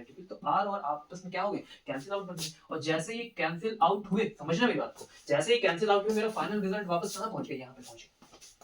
तो सर डिपेंडेंसी की बात कैसे हुई है, देखो ये तो इंडिपेंडेंट है ना, ये तो साइज से इंडिपेंडेंट है, लेकिन इंडिपेंडेंट है क्योंकि इसकी डिपेंडेंसी किस पे है, स्क्वायर लॉ पे, के क्यू बाय आर स्क्वायर का टर्म। अगर अपॉन में ये वाला मुझे आर स्क्वायर ना मिलता तो ये वाला रिजल्ट मुझे डिपेंडेंसी दे जाता कि नहीं दे जाता। फिर मैं गॉस लॉ में ऐसे थोड़ी बोल पाता कि किसी भी चार्ज में कहीं पे भी रख दो, सिलेंडर में रख दो, स्क्वायर में रख दो, क्यूब में रख दो, किसी भी 3D स्ट्रक्चर के अंदर रख दो और रिजल्ट हमेशा मुझे क्यू बाय एप्सिलॉन नॉट मिलेगा, ऐसा तो हर हो नहीं पाता। ऐसा क्यों हो रहा, because of the square law, upon में आर स्क्वायर का टर्म है जो इस टर्म को कैंसिल आउट कर रहा है, जिसकी वजह से डिपेंडेंसी फिनिश हो रही है। यही बोला है गॉस लॉ ने कि किस पे बेस्ड होगा, यूनिवर्स स्क्वायर पे, इनवर्स हो स्क्वायर हो, इस पे बेस्ड हो। क्या बात सबको समझ में आ गई, क्लियर हुआ। तो ये वैल्यूज रखे हमने, इसकी वजह से फाइनल रिजल्ट हमें क्या मिलता है, q by epsilon naught. Are you getting my points. तो कूलम्स लॉ को कंटेन करते हुए मुझे ये बात एक्सप्लेन कर दी थी, कूलम्स लॉ को कंटेन करते हुए हमने ये बात क्या कर दी, एक्सप्लेन कर दी। आई मेरी बात समझ में, गेट इट, ओके। अब क्या लिखा हुआ है, चलते हैं इसके थर्ड पार्ट पे और बढ़िया से पढ़ेंगे इसका तीसरा पार्ट। उससे पहले इस पार्ट को भी थोड़ा सा कर लिया जाए इरेज। तो क्या लिखा हुआ है, two charges A q and B 2q। देखो एक चार्ज ए है जिसपे केवल कैपिटल क्यू है और दूसरा चार्ज बी पे रख रहे हैं हम, ठीक है, जिसपे टोटल चार्ज कितना है भाई, 2q है। आगे लिखा हुआ है लोकेटेड एट पॉइंट्स 0,0, एक 0,0 पे रखा है, दूसरा कहां रखा है, 1,a पे रखा हुआ है। चलो आओ कहानी शुरू करते हैं। सबसे पहले बनाइए यहाँ पे 0,0 और 0,0 पे आप रखो अपना कैपिटल क्यू चार्ज, यहाँ पे रखो कैपिटल क्यू चार्ज रख दिया। फिर क्या करना है, हमें बी पे रखना है 2q और जो कहां है, a, a पे। a, a का मतलब समझ में आता है, a, a का मतलब समझते हो, यानी यहां से a चलो और यहां से भी a चलो, ठीक है, a डिस्टेंस पे यहाँ पहुंचे, ठीक है। अब यहाँ पे भी आए हो तो यहाँ से भी आगे आ जाओ जरा, तो बैक क्या हो गया, ठीक है। अब जरा समझो इस बात को, यहाँ से भी यहाँ तक पहुंचो, क्लियर। जैसे यहाँ पहुंचे तो क्या बना मेरा, a, इस जगह किसको रखा है आपने, इस जगह रखा है हमने पॉइंट बी, और जहां पे टोटल चार्ज हमारा क्या है, 2q रखा है। क्या इतनी बात सबको समझ में आ गई, सिंपल, ओके। अब मुझे आगे क्या बताना है, late i j be the unit vectors along x axis and y axis। x axis की तरफ आपको पता है कौन होता है भाई, x axis की तरफ आपको पता है कि कौन होता है भाई i कैप, और इधर आपको पता है कौन होता है भाई g कैप, ओके। आगे find the force exerted by a and b। a और b के फोर्सेस हमें पता करने, लेकिन इन the terms of i cap and g cap. अभी थोड़ी देर पहले याद है हमने डाइपोल मोमेंट का रिजल्ट निकाला था किसके टर्म में, आई कैप और जे कैप के टर्म में। सेम ऐसा ही कुछ कैलकुलेशन मुझे फोर्स का बनाना। चलो ठीक शुरू करते हैं भाई, बहुत सिंपल है। एक चार्ज 2q रखा हुआ है, एक चार्ज यहाँ पे q रखा हुआ है। जरा q को तो थोड़ा किनारे रखता हूं मैं, यहाँ रख दो भाई 2q को, ये रखा मैंने यहाँ पे 2q को। अब जरा इन दो के बीच में फोर्स निकालना, तो मुझे डिस्टेंस पता होनी चाहिए, सिंपल सी बात है। ये इनके बीच में डिस्टेंस का बिहेव करेगा, तो 2q ये q इनके बीच में डिस्टेंस होगी, तो भाई ये a है, ये भी a है, a और a इसके बीच में डिस्टेंस निकालो तो क्या आएगा √2a। पाइथागोरस थ्योरम से निकाल ली, सिंपल। ओके, अब क्योंकि मुझे रिजल्ट किसके टर्म में लेना है, आई कैप और जे कैप के टर्म में, मतलब मुझे यूज करना है वेक्टर फॉर्म। ठीक है, तो थोड़ा काम समझदारी से करना पड़ेगा। अब समझो, थोड़ी देर पहले मैंने आपको वेक्टर फॉर्म क्या लिख के दिखाया था, ध्यान समझो। मैंने यहाँ लिखा था f, यहाँ लिखा था k, q1 q2 अपॉन में लिखा था r स्क्वायर लिखा था, और फिर यहाँ पे क्या लिखा था मैंने, r कैप लिखी थी मैंने, r कैप। तो ये तो सर हो जाएगा, ये निकाल लिया मैंने, यहाँ रख दूंगा q1 q2 capital Q 2 times, मुझे ये रखना है यहाँ पे, ये वाला पार्ट बचा डायरेक्शन। तो मुझे क्या निकालना है, डायरेक्शन। चलो सीखते हैं कैसे डायरेक्शन करेंगे, ऐसा क्वेश्चन आएगा तो कैसे सॉल्व करेंगे। तो लिखें r कैप डायरेक्शन, तो कैसे होता है, vector r divided by mod of vector r। ठीक है, अब समझो वेक्टर r मेरा क्या बनेगा, कौन सा वेक्टर मेरा बनेगा, जरा समझना मेरे से। तो यहां से यहां तक फाइनल रिजल्ट इन दो के बीच का चाहिए। ठीक है, तो इस वाली लाइन को मुझे वेक्टर चाहिए, समझो मेरी बात को, इस वाली लाइन को मुझे वेक्टर चाहिए। ठीक है, तो देखो यहां से यहां पे मैं कब पहुंचूंगा, जब मैं यहां से कितने डिस्टेंस बढ़ूं, a डायरेक्शन बढ़ूं। तो a डायरेक्शन किधर गया मैं भाई, i की तरफ, तो a बन गया i क्या बना। फिर मैं यहां से ऊपर की तरफ गया वापस कितना a, और इस बार किस डायरेक्शन में जा रहा हूं भाई, j में, तो प्लस a j क्या। तो लिखा हमने यहाँ पे रूट में। अब देखो इसके आगे क्या करना है, समझो, इसको थोड़ा सिंपल कर लेते हैं।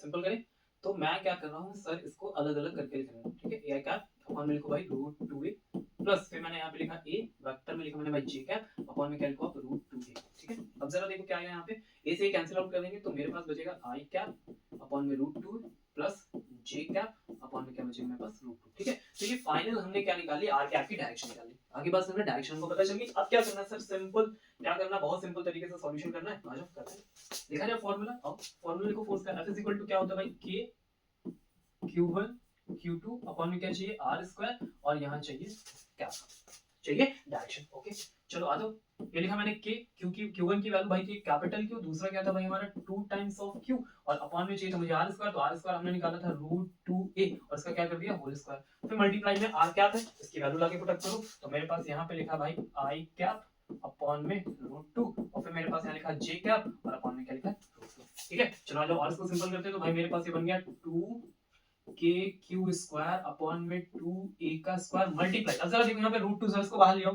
तो 1/√2 को मैंने बाहर किया, अंदर क्या बचेगा मेरे पास i cap plus j cap. ठीक है, ये 2 से 2 हमने क्या कर दिया, कैंसिल कर दिया। ठीक है, तो थोड़ी सी जगह और दीजिए, ये बिल्कुल जगह ले लीजिए, आ जाओ। तो मेरा फॉर्मूला बनेगा k स्क्वायर अपॉन में √2a स्क्वायर, और ब्रैकेट में आएगा i cap plus j cap. That's our final result. क्या बात सबको समझ में आ गई, दैट्स आवर फाइनल रिजल्ट। तो अगर मुझसे ऐसे क्वेश्चन पूछे जाएंगे, ठीक है, तो मुझे इस तरीके से ही करना है, यही पूरा प्रोसेस फॉलो करना है। देखो सिंपल कूलम्स लॉ तो बहुत टाइम से पूछा है, तो चार्जेस देते हैं, डिस्टेंस देते हैं, तो कौन नहीं लगा पाएगा, हर कोई लगा लेगा, सिंपल तरीका है, वैल्यू रखनी, पुट अप करना, आंसर आएगा। तो अब क्वेश्चंस में वैल्यूएशन कैसा है, आप जैसे ज्यादा सोच, और बस ये नहीं कि फॉर्मूला रट के चले गए, वैल्यू होती है। ठीक है, अब क्वेश्चंस कॉम्पिटेंसी बेस्ड होने लगे, तो थोड़ा सोचना पड़ेगा आपको, तो इसलिए क्वेश्चंस में थोड़े थोड़े वैल्यूएशन करिए जा रहे हैं, थोड़ा थोड़ा एडिशन किया जा रहा है, इसीलिए देखो इन्होंने ये टर्म ऐड कर दिया। देखो ये बात हम जानते थे, लेकिन अगर हम इसकी प्रैक्टिस नहीं की तो हम नहीं कर पाएंगे, हम सोच ही नहीं पाएंगे कि कैसे आई कैप और जे कैप को लाके हम यहाँ पे इंटर कराएं। तो जब भी कभी कोई ऐसा वेक्टर वाला टर्म होगा, तो वहां पे वो एक चीज कर सकते हैं, इलेक्ट्रिक फील्ड में ऐसा कर सकते हैं। ठीक है, जहां जहां भी जो भी टर्म्स हमारे वेक्टर्स होंगे, वहां आई कैप जे कैप को ऐसे इंट्रोड्यूस करा के कुछ ऐसा थोड़ा सा कॉम्प्लिकेशन ऐड करेंगे, तो आपको करना कैसा, ये दैट इज द तरीका था। तो हमने ये निकाल लिया, फिर ले जाके फॉर्मूला में रखा, कुछ कठिन था क्या, कुछ भी मुश्किल था नहीं, कुछ खास मुश्किल नहीं था, बस ऐसा कभी किया नहीं था, अब कर लिया तो हो गया। आगे बात समझ में, आगे बात समझ, चलते हैं नेक्स्ट बात। नेक्स्ट क्वेश्चन पे आएंगे हम लोग और पढ़ेंगे अपने अगले क्वेश्चन को। देखो ध्यान से क्या लिखा हुआ है, तो उससे पहले बढ़िया से बेसिक भी पढ़ लेंगे। Two charges minus q are placed at the vertices a and b of an equilateral triangle abc। क्या है, एक इक्विलैटरल ट्रायंगल बनाओ, लो बना लिया पहले। क्वेश्चन जैसा कहता जाए वैसा करते चलिए। a b और c इक्विलैटरल ट्रायंगल्स हमारे बन गए भाई, कोई दिक्कत परेशानी नहीं सर। ओके, अब क्या बोला, two charges minus q each are placed at the vertices a and b। a और b पे दो माइनस q रखो भाई, एक यहाँ रखा माइनस q, एक यहाँ रखा माइनस q, रख दिया दोनों वर्टिसेस पे। क्या बात समझ में आई, अच्छा दूर दिख रहे हैं, पास कर लेते हैं, दूर दूर मत रखो, बिल्कुल पास रखो। तो ये रखा मैंने माइनस क्यू और ये रखा मैंने माइनस क्यू रख दिया मैंने। ओके आगे बढ़ो। If m is the mid point of ab, ab का मिड पॉइंट, ab का मिड पॉइंट ले लिया मैंने भाई, ये m ले लिया, कोई दिक्कत नहीं। आगे the net electric field at c, net electric field at c will point along, किस पॉइंट के अलोंग होगी? ऑप्शंस क्या है? ca, ca का मतलब ऐसे जा रही होगी, दूसरा ऑप्शन cb ऐसे आ रही होगी, फिर m to c, m से c की तरफ जा रही होगी, c to m, c से m की तरफ जा रही होगी। बस सिंपल सा डायरेक्शन बताना है, ठीक है। और चलो देखो कैसे कैलकुलेशन करेंगे, तो मुझे यहाँ की इलेक्ट्रिक फील्ड के बारे में बात करनी है, ठीक है। तो मैं देखो एक कॉन्सेप्ट देता हूँ कैसे करते हैं। जब भी ऐसा डायरेक्शन निकालने की कहानी है ना, सिंपल, आप हमेशा फोर्स की डायरेक्शन चेक कर लो, बहुत बेसिक। जो डायरेक्शन फोर्स की होगी वही तुम्हारे इलेक्ट्रिक फील्ड की डायरेक्शन होगी, बस खत्म होगी कहानी। जो डायरेक्शन फोर्स की होगी वह इलेक्ट्रिक फील्ड की, तो बस तुम फोर्स पता कर लो। तो कैसे पता करो, सब बताओ। देखो यहाँ ले जाओ एक छोटा सा चार्ज, भाई तो दो चार्ज होंगे तभी ना फोर्स लगेगा। सी पे पता करना है तो जहां पता करना है छोटा सा चार्ज, ये माइनस क्यू प्लस क्यू को क्या करेगा सर? अट्रैक्ट करेगा। तो इधर अट्रैक्ट करेगा अपनी तरफ, जिधर अट्रैक्ट करेगा उधर ही क्या कर दो? इलेक्ट्रिक फील्ड लग दो। रख दिया, सिंपल, ये तो बताया था। अब आ जाओ, ये वाला माइनस क्यू क्या करेगा? ये भी इसको अट्रैक्ट करेगा, इधर ही अट्रैक्ट करेगा, जिधर अट्रैक्ट करेगा उधर ही इलेक्ट्रिक फील्ड। सिंपल। अब जरा ध्यान देखो, ये पूरा क्या है? इक्विलैटरल ट्रायंगल है, सबके बीच में डिस्टेंस सेम है, अट्रैक्ट करने वाला चार्ज सेम है, तो क्या रिजल्टेंट इसके एग्जैक्ट मिड से जाना चाहिए? ऐसे करके ये टोटल 60 होता है तो यहाँ 30 हो, यहाँ 30 जाना चाहिए, यानी नेट रिजल्ट सर ये हो गया मेरा, ये नेट। और क्वेश्चन ने क्या पूछा था? किसके अलोंग जाएगा? तो देखो सी से एम के अलोंग कोई ऑप्शन है? सी से। सिंपल, इतना सिंपल क्वेश्चन 25 ने पूछा। आया समझ में? सिंपल है, हो गया, कर लिया। अब मान लो कि सर ऐसा नहीं करना, मुझे फोर्स से नहीं करना सर, ये प्लस क्यू रखे ना रखे मुझे याद नहीं रहे, तो मैं ऐसे कैसे करूं? सीधे इलेक्ट्रिक फील्ड पे करना हो तो कैसे करूं? बहुत सिंपल है, फिर क्या करना? इलेक्ट्रिक फील्ड लाइंस है, कौन बना रहा होगा? माइनस क्यू बना रहा होगा, माइनस क्यू बना रहा होगा, यहाँ तो कोई चार्ज है ही, ठीक है, उसको हटा दिया। तो minus Q field lines minus Q की तरफ आती, नेगेटिव चार्जेस की तरफ प्लस से निकलती, माइनस क्यू की तरफ आती, तो माइनस क्यू की तरफ इलेक्ट्रिक फील्ड इधर लेके आओ, that is the E2, minus Q की तरफ इलेक्ट्रिक फील्ड इधर लेके आओ, दैट इज द E1। दो वेक्टर्स बने तुम्हारे पास, एक वेक्टर ऐसे जा रहा है, एक वेक्टर ऐसे जा रहा है, नेट रिजल्ट कहां जाएगा? यहीं से जाएगा, खत्म हो गया। फिर ऑप्शन सी आया, सिंपल, क्लियर, बढ़ते हैं अगले क्वेश्चन पे, ध्यान से देखो। What is our next question? तो क्वेश्चन में लिखा हुआ है which one of the following statement is correct? कौन सा स्टेटमेंट करेक्ट है? Electric field due to static charges is, electric field जो है वो स्टैटिक चार्जेस के थ्रू कैसी होगी, उस पे बात होगी, ठीक है। तो पढ़ते क्या क्या बात की गई है, फिर हम लोग उस पर बात करेंगे। एक बार लिखा है conservative and field lines do not close loop, conservative and field lines form close loop, non conservative and field lines do not form close loop, non conservative and field lines form close loop, ठीक है। तो ऐसे समझो, आपने electric field की property में पढ़ा है कि इलेक्ट्रिक फील्ड लाइंस कभी भी क्लोज लूप नहीं बनाती है, इलेक्ट्रिक फील्ड लाइंस कभी भी क्लोज लूप नहीं बनाती है। तो देखो कहां-कहां उन्होंने कहा है क्लोज लूप है, तो ध्यान से देखेंगे। तो सबसे पहले लिखा हुआ है नीचे वाले में कि क्लोज लूप बनाती है, तो इनको कट कर दो। Conservative field lines and form close loop, तो इनको कट कर दो। अब दो ही ऑप्शन बचे, दो ही में माथापच्ची करनी है, सिंपल सी। अब एक प्रॉपर्टी अगर तुम्हें और पता है तो बात बन जाएगी। क्या प्रॉपर्टी पता हो कि भाई कंजर्वेटिव होती है, नॉन कंजर्वेटिव होती है, कंजर्वेटिव होती है तो नॉन कंजर्वेटिव, तो समझना जहां पे भी कंजर्वेटिव का टर्म आएगा वहां पे, समझना जहां पे भी कंजर्वेटिव वाला टर्म आएगा वहां पे आपको वर्क डन करने के लिए पाथ की डिपेंडेंसी शो नहीं करनी पड़ेगी, मतलब आप पाथ इंडिपेंडेंट होंगे। याद करो चैप्टर सेकंड में इलेक्ट्रोस्टैटिक पोटेंशियल में जब आप जाते हो और वहां पे वर्क डन आप निकालते हो, work done V into Q, तो आपने वहां पे सीखा है कि जो हमारा वर्क डन आएगा इलेक्ट्रोस्टैटिक पोटेंशियल के थ्रू वो पाथ इंडिपेंडेंट होगा। अगर वो पाथ इंडिपेंडेंट है तो मतलब इलेक्ट्रोस्टैटिक पोटेंशियल वाली जो कहानी है वो कैसी होगी? कंजर्वेटिव होगी। कैसे होगी? कंजर्वेटिव। अभी पोटेंशियल फॉर्म कौन करके देता है? तो चार्जेस ही फॉर्म करते हैं। तो चार्जेस पहले क्या फॉर्म करते हैं? इलेक्ट्रिक फील्ड लाइंस फॉर्म करते हैं। कौन से? रेस्ट वाले। इलेक्ट्रोस्टैटिक मतलब रेस्ट पे, रेस्ट का चार्ज इलेक्ट्रिक फील्ड बना रहा है, रेस्ट का चार्ज इलेक्ट्रिक फील्ड बना रहा है और वर्क डन पार्ट डिपेंड नहीं है, इसका मतलब कैसा होगा? कंजर्वेटिव होगा। क्या बात समझ में आई? तो पहला ऑप्शन सही होगा, कंजर्वेटिव होगी और क्लोज लूप नहीं बनाएगा। समझ गए? जब भी कंजर्वेटिव की कहानी आएगी सर तो पार्ट डिपेंडेंसी नहीं होगी। फर्स्ट चैप्टर और सेकंड चैप्टर में हमने यही सीखा है, समझ के बात को। तो आगे बढ़ते हैं, आगे अपने नेक्स्ट क्वेश्चन में क्या लिखा हुआ है? क्वेश्चन नंबर 17 में आ गए, ठीक है। अब जरा ध्यान से देखो क्वेश्चन नंबर 17 को क्या लिखा है? What is the difference between an open surface and a close surface जो the elementary surface define the electric flux. जरा देखो थ्योरीज के भी क्वेश्चन हम लोग कहते हैं ना कि थ्योरी पढ़ लो, याद कर लो, याद होनी चाहिए ना, तो ये बेसिक क्वेश्चंस भी आपको याद होने चाहिए। फिलहाल हम लोग आते हैं क्वेश्चन को पढ़ते हैं और हमसे क्या पूछा है इन्होंने। पूछा सबसे पहले what is the difference between open surface and a close surface, मतलब इस तरह से भी ये लोग थ्योरी को भी डिजाइन करें। ओपन सरफेस और क्लोज सरफेस क्या होता है समझो। देखो जब भी बात होगी हमारे ओपन सरफेस की, ठीक है, तो ओपन सरफेस वो सरफेस होगा जो वॉल्यूम को कंटेन नहीं करेगा, मतलब वॉल्यूम को इंक्लोज नहीं करेगा, जिसके पास आपको कोई ना कोई, जैसे मान लो कि ये मैंने बना दिया, एक शीट ऑफ पेपर बना दिया, ठीक है, तो देखो मुझे इसकी एजेस मिल रही है, इसकी बाउंड्रीज मिल रही है, ये वॉल्यूम को क्लोज नहीं करता है, तो इसे हम क्या बोलते हैं? ओपन सरफेस बोलते हैं। फिर पूछा क्लोज सरफेस क्या होता है? अब समझो क्लोज सरफेस क्या होगा। क्लोज सरफेस वो सरफेस होते हैं जो क्या करते हैं, पूरा पूरा वॉल्यूम क्या करते हैं, इंक्लोज करते हैं। जैसे मैंने एक स्फीयर बना दिया, ठीक है, मैंने यहाँ पे आपके लिए क्यूब बना दिया, मैंने क्यूबाइड बना दिया, तो ये सब तुम्हारी किस में आएंगे, क्लोज सरफेस में। ओके, आगे draw an elementary surface vector ds for a spherical surface. अगर मैं कोई एक स्फेरिकल सरफेस बना देता हूं, अब मुझे इसके लिए एलिमेंट्री सरफेस बनाना, तो क्या करूं, इसके एक छोटा सा पार्ट कट करूं सरफेस पे, ये पार्ट कट कर दिया, दिस इज द ds, और यहां से बनेगा तुम्हारा ds वेक्टर, बन गया। This is the elementary part of the ds, ऐसे बन गया।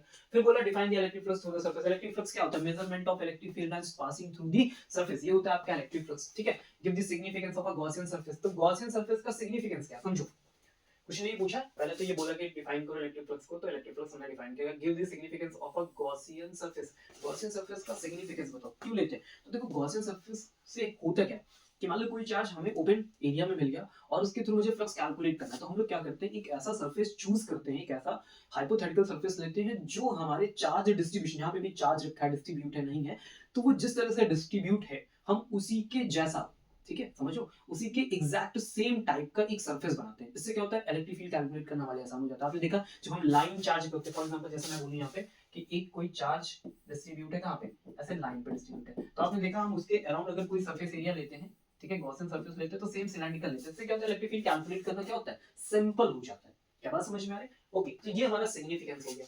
फिर आगे क्वेश्चन क्या पूछा, charge outside a Gaussian surface does not contribute, a charge outside a Gaussian surface not contribute total electric flux through the surface y। ये question अच्छा, चलो ठीक है, पहले इनको हम क्या करते हैं, थोड़ा साइड करते हैं, ठीक है। चलो भाई आप हो जाओ थोड़ा सीरियस। अब जरा आप सोचो, वीडियो को पॉज करो, वीडियो को पॉज करके सोचो कि अगर कोई चार्ज गॉसियन सरफेस के बाहर रखा हुआ है तो वो अपना इलेक्ट्रिक फ्लक्स में कंट्रीब्यूशन क्यों नहीं देगा। देखो गॉसियन थ्योरम तो ये डिफाइन करती है, गॉसियन तो ये कहती है कि भाई नेट जो फ्लक्स है वो वही चार्ज बनाएगा जो कहाँ रखा होगा, इनसाइड रखा होगा। ये जो नेट वाली कहानी है वो कहाँ हो भाई, इनसाइड हो, तो हम एप्सिलॉन नॉट से डिवाइड करके आंसर बना देते हैं।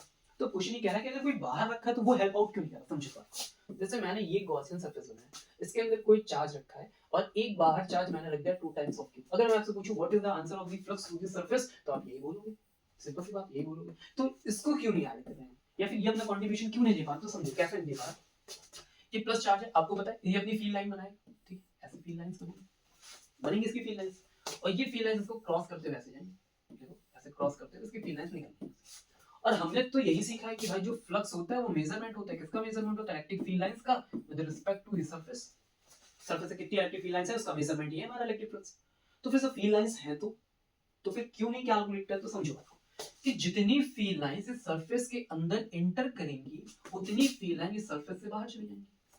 अगर एक तरह से देखा जाए कि एंटर करने पर अगर फ्लक्स बन रहा है तो उतना फ्लक्स वहां से बाहर भी चला जा रहा है, यानी होल सोल अगर मैं बात करूं तो जो नेट रिजल्ट बनेगा मेरा फ्लक्स का इसके थ्रू क्या होना चाहिए, जीरो। जितना अमाउंट ऑफ एंटर किया उतना अमाउंट ऑफ क्या हो गया, एग्जिट कर गया। लेकिन उसी की जगह इस क्यू चार्ज को देखो, इस वाले क्यू चार्ज को जरा देखो, इस क्यू चार्ज में देखोगे आप तो इसकी जो भी फील्ड लाइंस है वो देखो ऐसे करके हैं, परमानेंट निकल ही रही है।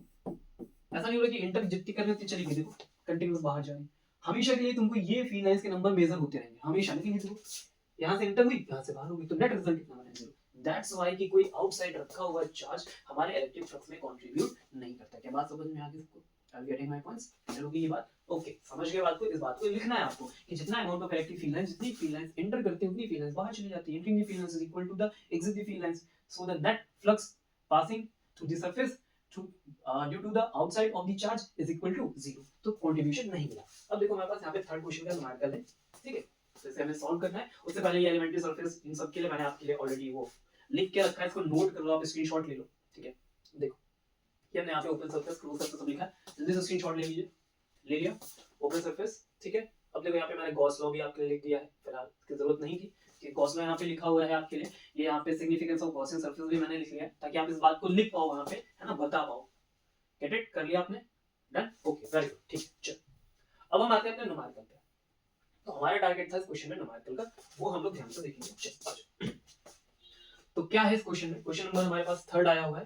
तो सबसे पहले सर जगह बनानी पड़ेगी हमको, तो आज जल्दी जगह बनाते हैं। आप ध्यान से क्वेश्चन को पढ़िएगा सर क्या लिखा हुआ है हमारे क्वेश्चन में। तो क्वेश्चन बोल रहा है a small spherical shell S1, एक स्मॉल स्फेरिकल सेल है S1, ठीक है, हैज पॉइंट चार्जेस, उसमें पॉइंट चार्जेस है Q1 -3 microcoulomb, Q2 -2 microcoulomb, Q3 9 microcoulomb, यानी तीन चार्जेस है। तो सबसे पहले क्या बनाओ, एक स्फेरिकल सेल बनाओ। तीन चार्जेस लाके रखो, इसके अंदर कौन कौन से चार्ज रखो, -3 माइक्रोकूलम रखो, -2 माइक्रोकूलम रखो और 9 का पॉजिटिव माइक्रोकूलम रखो, रख दिया, कोई दिक्कत नहीं। Inside it, okay, this shell is enclosed, ये सेल भी क्या है, इंक्लोज है, किसके थ्रू, by another spherical shell S2, S2 की वजह से ये भी क्या हो गई है भाई, इंक्लोज हो गई है। तो अब क्या करो, इसे इंक्लोज करो, कर दिया इंक्लोज, इसका नाम है S2 और इसका नाम है S1, ठीक है, इंक्लोज कर दिया। अब पॉइंट चार्ज Q, देखो यहाँ पे a point charge Q is placed in between the two surfaces S1 and S2, S1 और S2 के मिड में, समझ रहे हो ये बात को, S1 और S2 के मिड में एक पॉइंट चार्ज रखो Q, ठीक है, रख दिया हमने, okay. If the electric flux through the surface S2 is 4 times, electric flux through the surface S2 is 4 times than the S1, then find the charge Q। तो मुझे क्या कैलकुलेट करके देना है, चार्ज Q कैलकुलेट करके देना है। क्या ये बात समझ में, पूरा क्वेश्चन समझ में आया? इसके अंदर तीन चार्जर रखे हैं, एक और सरफेस S2 से इंक्लोज किया गया जिसके बिटवीन में प्लस Q चार्ज रखा गया है। अब मुझसे क्या बोला गया है, मुझसे क्वेश्चन में बोला है कि जो S2 का फ्लक्स है वो 4 गुना है S1 से, फ्लक्स S2 का 4 टाइम्स ऑफ S1 है। तो ऐसी कंडीशन में मुझे Q कैलकुलेट करके दे दीजिए, चला जाए कैलकुलेशन किया जाए, ओके। चलो, जिनको लगता है कि वो कर सकते हैं वीडियो को पॉज करें, सॉल्व करें, सिंपल है, सिंपल है, जिन्हें नहीं लगता मेरे साथ बने रहें। चलो देखो कैसे सॉल्व करेंगे, ध्यान से। मैं लिखूंगा flux passing through the S2 और flux passing through the S1। Surface के लिए फॉर्मूला क्या लिखोगे, समझना ध्यान से। सबसे पहले हम आते हैं S1, S1 के अंदर कितना चार्ज है, तो 3 2 5 हो गया, और 5 और 9, माइनस का 5 और प्लस का 9 कितना बचेगा भाई, 4 माइक्रोकूलम। तो हम क्या लिखते हैं, टोटल चार्ज, तो टोटल चार्ज हो गया 4 डिवाइडेड बाय क्या लिखते हो आप, एप्सिलॉन नॉट, तो लिख दिया मैंने एप्सिलॉन नॉट। क्लियर हो गई बात, ओके। अब आ जाओ S2 में, S2 से जब हम कैलकुलेशन करेंगे तो फिर देखेंगे S2 के अंदर टोटल कितना चार्ज है, ठीक है, ये गलती हम कर जाते हैं, इसमें ध्यान देना। कितना चार्ज है भाई, ये Q और ये वाला भी इसी के अंदर आएगा, तो नेट चार्ज कितना हो गया, Q प्लस 4 और फिर डिवाइडेड बाय एप्सिलॉन नॉट। क्या बात समझ में, क्या बात समझ में, Q प्लस 4 फिर डिवाइडेड बाय क्या होगा, एप्सिलॉन नॉट से एप्सिलॉन नॉट का टर्म हमने क्या कर दिया, कैंसिल कर दिया। क्या कर दिया भाई हमने, कैंसिल कर दिया, ठीक है। थोड़ी देर जगह बनाते हैं, जो सिंपल से कैलकुलेशन करना, ठीक है, यहां तक बात समझ में, ओके। अब आगे स्टेप बढ़ते हैं। इसका टर्म बोला गया था कि इससे 4 गुना है, तो मैं यहां लिख लेता हूं flux of first S1 4 times 5S2 4 times of S1 divided by flux of S1 is equal to, फिर यहां पे मैं लिखूंगा Q प्लस 4, फ्लक्स से फ्लक्स कैंसिल आउट हो गया, क्या बात समझ में आ रही, और अपॉन में हमारे पास क्या बचा हुआ है, यहां पे 4 बचा हुआ है। यहां तक सबको बात क्लियर है, कोई दिक्कत समस्या परेशानी नहीं आ रही, बात समझ में, ओके। चलो आगे बढ़ते हैं। जब मैं इनके बीच में रेशियो बनाऊंगा तो देखो ये तो कैंसिल हो गया, इधर आ गया 16, इधर हो गया Q, इधर हो गया प्लस 4, ठीक है। जरा इधर भेजो, तो Q इज इक्वल टू कितना हो गया, 16 माइनस 4 इज इक्वल टू कितना आ गया, 12 micro. What is the amount of the charge, 12 microcoulomb, this is the answer. आई मेरी बात समझ में, कैसे किया हम लोगों ने, सिंपल, गेट इट, ठीक है। इक्वेशन बनाई, जैसा उसने बोला वैसा हमने फिगर रिप्रेजेंट किया, वैल्यूज को पुट किया और सॉल्व किया। I hope you get it, clear है, आगे बात समझ में। तो फिर स्क्रीनशॉट ले लिया है, ये कैलकुलेशन कर लिया है, बढ़ते हैं अगले क्वेश्चन। तो आगे हमने क्वेश्चन नंबर नेक्स्ट पार्ट पे क्या लिखा, question number 18, a thin plastic rod is bent into a circular ring of radius r। एक थिन प्लास्टिक रॉड थी हमारे पास, ठीक है, एक हमारे पास ऐसे रॉड थी जिसको हमने क्या किया, बेंट किया, और बेंट करके किसमें कन्वर्ट कर दिया, एक सर्कुलर रिंग में कन्वर्ट कर दिया, जिसका रेडियस हमें कितना गिवन किया गया, r गिवन किया गया, ओके। आगे बढ़ते हैं। It is uniformly charged with charge density lambda, ठीक है, ये यूनिफॉर्मली चार्ज थी, मतलब यहाँ पे लैम्डा डेंसिटी थी, तो यही लैम्डा डेंसिटी मुझे यहाँ पे भी मिलेगी, सिंपल सी बात है, ये लैम्डा डेंसिटी मुझे यहाँ पे भी देखने को मिलेगी, ठीक है, हमने बैंड कर दिया। The magnitude of the electric field at its centre, तो इसके सेंटर पे मुझे कितनी इलेक्ट्रिक फील्ड मिलेगी, ये मुझे बताना है। क्या बात सबको समझ में, कितनी इलेक्ट्रिक फील्ड मिलेगी ये मुझे बताना है, क्या सबको बात समझ में आ गई, सिंपल है, ओके। चलो अब हम लिखेंगे इलेक्ट्रिक फील्ड का फॉर्मूला, समझो ध्यान से। तो इलेक्ट्रिक फील्ड का फॉर्मूला क्या होता है भाई, K Q अपॉन में R स्क्वायर, तो R बाय रेडियस इनकी R थी, तो हमने R स्क्वायर लिख दिया। यहां तक कुछ समझ सकते। अब बात आती है क्यू चार्ज, अगर मुझे ये क्यू पता चल जाए तो बात बन जाए। तो देखो सरफेस पे इसी चार्ज को तो डिस्ट्रीब्यूट किया गया, तो कितना चार्ज डिस्ट्रीब्यूट हुआ, तो डेंसिटीज पता चल जाता है, लैम्डा इज इक्वल टू क्या होता है भाई, dq बाई होता है dl। क्या ये बात समझ में, कितना चार्ज यहां पे होता है भाई, हमारे पास होता है dq बाई dl का टर्म होता है, ठीक है, ये बात समझ में। अब हुआ क्या, समझ कि ये जब हमने डिस्ट्रीब्यूशन किया था तो एक सिंपल सी एक लाइन पे था, अभी इसी लाइन को ऐसे कन्वर्ट कर दिया गया है ना, इसमें कन्वर्ट किया गया। तो चलो इस टर्म को अगर मैं होल फॉर्म में लिखूं तो क्या लिखूंगा मैं लिखूंगा यहाँ पे q बाई l, अगर मुझे यहाँ से q की वैल्यू निकालनी तो क्या मिलेगा भाई, मुझे लैम्डा इनटू l मिलेगा। क्या इतनी बात समझ में आई, क्या मुझे इतनी बात समझ में, ओके। चलो आ जाओ यहाँ पे वैल्यू रखते हैं, तो यहाँ लिखो k, q की वैल्यू लिखो लैम्डा इनटू l अपॉन में लिखो r स्क्वायर, यही तो था। अब तुमने इस l लेंथ के वायर को कन्वर्ट कर दिया है किसमें, एक सर्किल में, सर्किल में, तो अब ये लेंथ किसका काम करेगा भाई, सर्कमफेरेंस का काम करेगा। सर्कमफेरेंस क्या होगा इसका भाई, 2 पाई r होगा। तो l की जगह मुझे क्या रखना पड़ेगा, 2 पाई r। तो k लैम्डा इनटू 2 पाई r अपॉन में मेरे पास क्या रहेगा, r का स्क्वायर रहेगा। क्या रहेगा मेरे पास, r का स्क्वायर। थोड़ा इसको ऊपर कर लेते हैं। अब क्या रहेगा, r का स्क्वायर। एक r से एक r कैंसिल आउट कर ले, तो देखो मेरे पास क्या बचेगा, k लैम्डा, और यहाँ पे मेरे पास बचा 2 पाई, यहाँ पे बचा r। थोड़ा इसको अच्छे से लिख दिया जाए, अगर आप चाहो तो थोड़ा सा अच्छे से लिखते हैं। तो हम ऐसा लिखेंगे 2k pi lambda by r. This is the electric field at the center.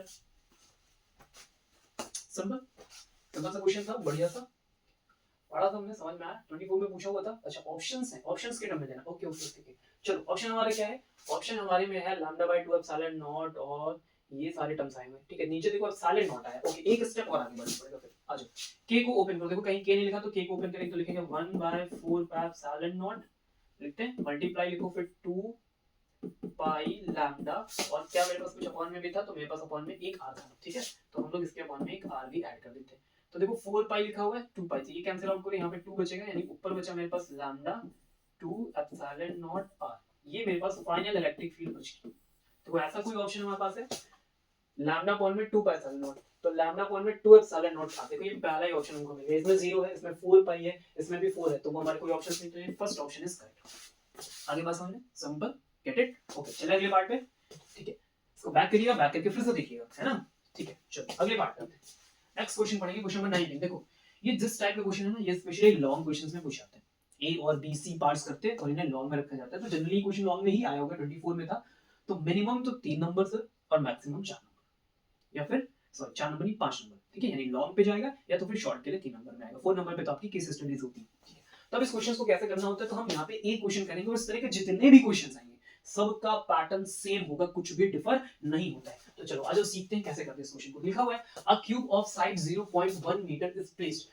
इसकी साइड कितनी है, 0.1 मीटर है, तो इन सब की साइड को हम 0.1 मीटर ले लेते हैं। ठीक है, as shown in the figure in a region where electric field is equal to 500 xi cap. अब जरा ध्यान से देखो, इलेक्ट्रिक फील्ड में लिखा हुआ है 500 xi कैप। i कैप से तुमने क्या डिसाइड किया कि डायरेक्शन किधर होगी, x डायरेक्शन में होगी, तो this is the direction of electric field. लेकिन अगर ध्यान से तुम इलेक्ट्रिक फील्ड की वैल्यू को देखो तो 500 के साथ x भी लिखा हुआ है। इसका मतलब क्या है, x डायरेक्शन में जब तुम बढ़ रहे हो तो यहाँ पे हो तो x की वैल्यू 0 है, मतलब यहाँ इलेक्ट्रिक फील्ड 0 है। लेकिन जैसे तुम बड़े मान लो 1 सेंटीमीटर या फिर 1 मीटर, तो x की वैल्यू 1 रखोगे। 2 है तो यहाँ पे 2, यहाँ पे तो जैसे जैसे x वेरिएट करेगा इलेक्ट्रिक फील्ड भी क्या कर जाएगी, वेरिएट कर जाएगी। इलेक्ट्रिक फील्ड यहाँ पे कैसी है, वेरिएबल इलेक्ट्रिक फील्ड। आगे देखो, कैलकुलेट करना है हमें क्या, the flux passing through the cube. हमें क्या बताना है कि फ्लक्स कितना हमारे क्यूब से पास आउट करेगा, पहला ये पार्ट है। दूसरे पार्ट में क्या बताना था, charge with in the cube. ठीक है, बेसिक से एक क्वेश्चन जनरली पूछे आते हैं और वो जनरली क्वेश्चन फिर से यहाँ पे पूछे गए। तो आपको करना क्या है, सबसे पहले ध्यान से सुनिएगा, मेरी बात को बहुत अच्छे से सुनिएगा, इस कैलकुलेशन को कैसे करते हैं। जब भी आपको क्यूब या कोई सरफेस गिवन की जाए, इलेक्ट्रिक फील्ड दी जाए, ठीक है, और फ्लक्स निकालना हो, तो फ्लक्स निकालने के लिए आपको पता है E डॉट डी आप करोगे, सिंपल सी बात है। तो अब यहाँ पे टोटल सरफेस देखो कितनी 6, तो क्या सारे सरफेस से हम फ्लक्स पहले कैलकुलेट करें, चेक करें। तो देखो सिर्फ कैलकुलेशन में उन्हीं को लेके आओ जो फ्लक्स बनाएंगे, बाकी को पहले से हटा देते हैं। ध्यान से, जो भी सरफेस, समझना मेरी बात को ध्यान से, जो भी सरफेस का एरिया वेक्टर इलेक्ट्रिक फील्ड के परपेंडिकुलर होगा, उन सबको हमें क्या कर देना है, पहले से कैंसिल आउट कर देना। ध्यान से देखो यहाँ पे इस सरफेस का एरिया वेक्टर कैसे आएगा, ऊपर की तरफ, इलेक्ट्रिक फील्ड इधर जा रही 90 एंगल बनना, मतलब ये फ्लक्स नहीं बनाएगा। यहाँ का रिजल्ट एरिया वेक्टर नीचे की तरफ, इलेक्ट्रिक फील्ड के साथ ये भी 90 डिग्री पे आ गया, इलेक्ट्रिक फ्लक्स नहीं बनाएगा। ये वाली सरफेस देखो बाहर की तरफ इलेक्ट्रिक फील्ड से 90 डिग्री, और एक अंदर वाली सरफेस जो प्लेन के अंदर जा रही है वो भी 90 डिग्री, यानी ये सब क्या करेंगे, रिजल्ट नहीं बनाएंगे। तो कौन से रिजल्ट बनाएंगे वो देखो। तो जनरली हम क्या करते हैं, जिस डायरेक्शन में इलेक्ट्रिक फील्ड दी होती है, जिस डायरेक्शन में इलेक्ट्रिक फील्ड दी होती है उसी डायरेक्शन के हम प्लेन्स को ले लेते हैं। देखो कौन कौन सा, ये देखो ये x की तरफ दिख रहा है, तो ये वाला भी सर मुझे कहां दिख रहा है, x की तरफ। तो एक ये वाली सरफेस और एक ये वाली सरफेस, इन्हीं दोनों सरफेस से हम क्या करते हैं, कैलकुलेशन करते हैं। चलो आओ देखा जाए कैसे काम करना है हमें, ध्यान से। तो ये मैंने बना लिया भाई क्यूब, ये क्यूब, ठीक है। इसका एरिया वेक्टर किधर होगा, इस तरफ। इसका एरिया वेक्टर कैसा होगा, इस तरफ। आपको पता है एरिया वेक्टर हमेशा आउटसाइड ऑफ द सरफेस लेना, कभी इनसाइड द फिगर मत लेना, इसके अंदर मत लेना, क्यूब के अंदर, बाहर की तरफ। ठीक है, ओके। अब जरा इलेक्ट्रिक फील्ड की डायरेक्शन देखो, तो इधर इलेक्ट्रिक फील्ड ऐसे करके जा रही है और इसके लिए भी इलेक्ट्रिक फील्ड ऐसे करके आ रही है। अरे इसके बीच में एंगल थीटा कितना भाई, 0 डिग्री। इसके लिए थीटा की वैल्यू कितनी होगी भाई, 180 डिग्री। पहले सारी बेसिक चीजों पे हम बात करें, तो फिर कैलकुलेशन हम कर ही लेंगे, यानी हां। और बाकी जितनी सरफेस बची सबसे 90 हो गया, तो E dot A cos theta cos 90 0। तो बाकी किसी को पार्टिसिपेट नहीं करना, सिर्फ ये दो टर्म पार्टिसिपेट करेंगे। क्या ये बात तुमको समझ में आई? क्या ये दो बात तुमको समझ में आई? ठीक है, चलो अगर ये बात समझ में आ गई तो इस सरफेस को बोलो लेफ्ट और इस सरफेस को क्या बोलो राइट बोलो। क्या ये बात समझ में आ गई? चलो अगर ये बात समझ में आ गई तो फिर कैलकुलेशन पे हम अपना काम शुरू करते हैं। ध्यान से देखो कैसे करेंगे। हम लिखेंगे फाई नेट। तो फाई नेट कहां से बनना है भाई? लेफ्ट वाले सरफेस से बनना है और राइट वाले सरफेस से बनना है। ठीक है, एल का फॉर्मूला, फ्लक्स का फॉर्मूला लिखोगे तो फ्लक्स का फॉर्मूला तुमको क्या मिलेगा? ई ए cos theta, E dot A, तो ओपन करोगे तो मिलेगा ई ए cos। अब लेफ्ट और राइट में बात करते हैं। ठीक, तो लेफ्ट वाली में एंगल कितना है? 180 डिग्री। यहाँ पे लिखो cos 180 डिग्री प्लस फिर लिखेंगे ई ए, अब कितना लिखोगे? cos 0 degree. लिख लिया cos 0 डिग्री। ठीक है, आराम से चलते हैं, कोई प्रॉब्लम नहीं। ई ए cos 180 की वैल्यू माइनस की हो जाएगी और cos 0 की वैल्यू भाई प्लस का 1 हो जाएगा, तो ई ए माइनस ई ए। ठीक है, कैंसिल कर दे सर? अरे नहीं, यही तो समझना है। ठीक है, कैंसिल कर दोगे तो रिजल्ट भी का जो आंसर है ना, जो हमें मिलना था वो भी 0 ही पहुंच जाएगा। 0 नहीं करना। अब देखो यही तो खास बात है इस क्वेश्चन की, तभी तो पूछते हैं, क्योंकि जल्दबाजी जहां की कहानी खत्म हो गई। अब ध्यान से देखो, इलेक्ट्रिक फील्ड तुमको गिवन की गई है 500x। समझना मेरी बात को, 500x। तो जब आप यहां से यहां पहुंचो, ध्यान से देखो, यहां से यहां तक पहुंचो तो कितनी डिस्टेंस चले हो? 0.1 मीटर। तो यहां लिखो माइनस का 500 और मल्टीप्लाई में लिखो 0.1। आई बात समझ में? ये हो गई इलेक्ट्रिक फील्ड हो गई। अब मल्टीप्लाई एरिया, कितना एरिया होगा? तो क्यूब की जो लेंथ है, समझो ध्यान से, आप कहां से पास आउट करोगे? क्या क्यूब से पास आउट करो? नहीं, इस सरफेस से पास करो। सरफेस कैसा बिहेव करेगा? As a square. स्क्वायर का एरिया क्या होता है? साइड का स्क्वायर। अब इसकी साइड कितनी गिवन की गई? 0.1, तो 0.1 का होल स्क्वायर। या तो बात समझिए? ओके, फिर क्या लगाओ? प्लस लगाओ। अब फिर से इलेक्ट्रिक फील्ड लिखनी, तो चलो इलेक्ट्रिक फील्ड अब कहां लिखनी? इस सरफेस के पास में लिखनी, यहां पे। आप यहां से यहां तक आ गए हो, तो इस बार इलेक्ट्रिक फील्ड फिर से लिखो 500 और x कितना? अब जरा ध्यान से देखना, आप यहां तक आ चुके हैं, तो देखो यहां तक डिस्टेंस 0.1 और फिर से 0.1 है, 0.1 प्लस 0.1, आपका जो दूसरा सरफेस है वो 0.2 पे है। क्या बात समझ में आई? अब यहाँ पे आ गए हो तो 0 पॉइंट ये साइड और 0 पॉइंट ये डिस्टेंस, टोटल हो गया 0.2। क्या बात समझ गए? ओके, अब फिर क्या लिखोगे? एरिया, तो एरिया फिर से स्क्वायर कहिए, तो लिखोगे 0.1 का होल स्क्वायर। क्या ये बात समझ में? समझ गए? तो जल्दबाजी में जीरो मत कर देना, जल्दबाजी में जीरो मत कर देना। बता दिया मैंने आपको कैलकुलेशन कैसे होगा। चलो अब ध्यान से देखो क्या करना है, जो जो चीजें है ना कॉमन उठा लो। तो देखो मुझे 500 साफ साफ कॉमन दिख रहा है, 0.1 का स्क्वायर है, तो 0.1 का स्क्वायर भी सब मुझे कॉमन ही दिख रहा है, उसको भी बाहर ले लो। अंदर क्या बचा? तो अंदर मेरे पास बचेगा भाई, देखो 0.1 का स्क्वायर क्या, तो अंदर बचा मेरे पास 0.1 माइनस का प्लस अंदर का 0.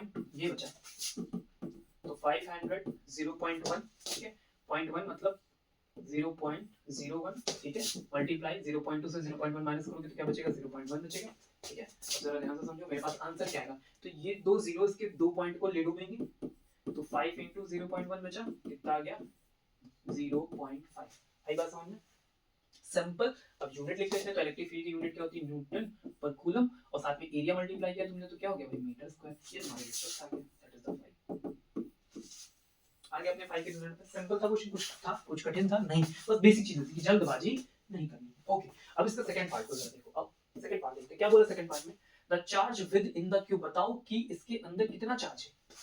हमने तो देखा इलेक्ट्रिक फील्ड बाहर आ रही है, लेकिन फ्लक्स निकल तो रहा है ना, तो अगर मान लो इसके अंदर से फ्लक्स निकल रहा है तो इसके अंदर कितना चार्ज होगा अकॉर्डिंग टू द फ्लक्स। तो चलो इस कैलकुलेशन को भी इसी वक्त करते हैं। ध्यान से देखो कैसे करेंगे ये बात। फ्लक्स का फॉर्मूला फाई, अगर उस क्यूब के अंदर चार्ज रखा हुआ है तो उस 3D स्ट्रक्चर के लिए फ्लक्स का formula Q bar epsilon not लगाओगे आप।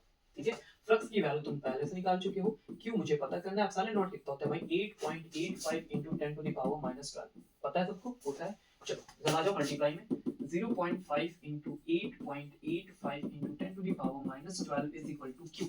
चलिए 5 से मल्टीप्लाई करेंगे, 5 से मल्टीप्लाई करेंगे, 5 5 जा 25, तो 5 लिखा है यहाँ पे, 2 क्या रह गया? 5 8 जा 40, 40 मतलब 2, फिर से 4 गया, 5 8 जा 40, समझ में? 5 8 जा 40 तो कितना हो गया भाई? 44 हो गया मेरे पास, 44। और ये इनटू एक पॉइंट तुम इनका ले लो, देखो ध्यान समझना, इसका मैंने पॉइंट हटाया, ठीक है, इसका मैं पॉइंट हटाऊंगा तो यहाँ पे 5 से इसको मल्टीप्लाई करूंगा तो 44, यानी यहाँ पे पॉइंट आना चाहिए, एक पॉइंट और है तो सीधे लगा दिया मैंने यहाँ पे पॉइंट। क्या बात समझ में? मैं क्या कह रहा हूँ? इनटू 10 to the power -12 ना समझ में आया तो सर एक बार कैलकुलेट करके देख लेना, मुझे जो बताना था मैंने समझा दिया कैसे आया। ठीक है, तो this is our answer, this is the charge unit क्या होती है भाई? कूलम। सिंपल, 3 नंबर कंफर्म हो गए। एक पार्ट और होता तो पूरे 5 नंबर कंफर्म हो जाते। हो सकता है कभी कभी 5 नंबर नहीं लेते। क्लैरिटी मिली कैसे करना है? ढूंढना है वो सरफेस जो फ्लक्स बना है, फिर उन्हीं को ऐड करना, उन्हीं को सब्ट्रैक्ट करना है। इलेक्ट्रिक फील्ड क्योंकि वेरिएबल थी इसमें, नेट रिजल्ट अलग तरीके से हम उसे जीरो नहीं कर सकते। ठीक है, चलेंगे अगले पार्ट पे। आइए अपने नेक्स्ट क्वेश्चन पे, क्वेश्चन नंबर 20 आ गया हमारे सामने। क्या लिखा हो जरा देखो ध्यान से। A charge q is placed at the centre of a cube. ठीक है, तो भाई मेरे पास हो गया एक क्यूब, ये रखा हमने क्यू रख दिया, अब इसके सेंटर पे ले जाके तुम एक चार्ज रख दो, that is the capital Q रख दिया। Okay, electric flux through one if its face is, electric flux बताना है इसके एक फेस से कितना पास आउट होगा। ठीक है, अगर मैं आपसे यहाँ से पूछूं कि यहाँ से कितना नेट फ्लक्स पास आउट करेगा, ठीक है, किसी भी क्लोज सरफेस से कितना फ्लक्स पास आउट करता है, तो आपके पास फॉर्मूला क्या होता है, क्यू बाय एप्सिलॉन नॉट। ये जो क्यू बाय एप्सिलॉन नॉट है ये सारे फेसेस को मिला के होगा। ठीक है, अब जरा देखो मुझसे क्वेश्चन कह रहा है कि बस एक फेस का बता दो, सिर्फ एक फेस से किसका पास आउट करा, सिर्फ एक फेस से, तो टोटल कितने फेस है, 6, सबका मिला के पास हुआ था क्यू बाय एप्सिलॉन नॉट, तो केवल एक सिंगल फेस का कितना होगा 1/6 of Q by epsilon not, यानी क्यू बाय 6 एप्सिलॉन नॉट। ऐसा कुछ रिजल्ट मेरे पास बन के आना चाहिए। देखो है ऐसा कोई option, option number B is correct, simple. ठीक है, तो ये क्वेश्चन तो आपने बहुत बार किए होंगे। ये क्वेश्चन कब आया गया था, तो ये क्वेश्चन इन्होंने 23 में पूछा था। तो हमने इस सीरीज में अपने पहले लेक्चर में 20 क्वेश्चंस को कवर किया। ठीक है, मोस्ट ऑफ द हमने कोशिश की कि उन पीवाईक्यूज को हम कवर कराएं जो थोड़ा डिफरेंट थे और डिफरेंट तरीके से आते हैं। क्लियर हो गई बात। अभी भी और भी बहुत सारे इंपॉर्टेंट क्वेश्चंस बचे हुए हैं, बने हुए हैं, जिनके चांसेस है आने के, तो वो हम अगली सीरीज में लेके आएंगे। फिलहाल के लिए अभी आपको पीवाईक्यूज पे पूरी तरह से फोकस करना है, यही टारगेट करना है हमें कि हमने जितने भी टाइप के क्वेश्चंस पिछले साल या उससे पहले आए हुए हैं उनको तो हम बिल्कुल ही अच्छे से समझ जाए, सीख जाए, क्योंकि ये बहुत ज्यादा इंपॉर्टेंट है। जैसे टाइप के क्वेश्चंस पूछे गए हैं चांसेस रहते हैं उन्हीं टाइप के क्वेश्चंस को रिपीट किया जाए। क्या बात आपको समझ में आ रही है? तो इस लेक्चर को बहुत अच्छे से देखना है, पॉज करना है, सीखना है, खुद से करना है, फिर रिपीट करना है, फिर पॉज करना है, फिर से सीखना है, खुद से ही करना है। मतलब इस लेक्चर में जितने भी वीडियो आपको देखने को मिले उन सारे वीडियो की जो भी रिजल्ट होंगे या उस वीडियो के अंदर जितने भी क्वेश्चंस होंगे उनके जो भी रिजल्ट होंगे वो सब आपको आने चाहिए। क्या बात समझ में आ रही है? टोटल लेक्चर्स में जितने भी सारे वीडियोस आएंगे, हर वीडियो के अंदर जितने भी क्वेश्चंस होंगे सब आपको आने चाहिए। क्या मेरी बात समझ रहे हैं आप, मैं क्या कह रहा हूँ? ठीक है, तो अच्छे से मेहनत के साथ लगिए, अब समय बहुत कम है। क्या बात समझ गए आप मेरी? तो मिलते हैं नेक्स्ट वीडियो में और भी अच्छे कॉन्सेप्ट के साथ, सारे पीवाईक्यूज के साथ। तब तक दम लगा के पढ़िए। मिलते हैं नेक्स्ट वीडियो में। Ta-ta bye bye.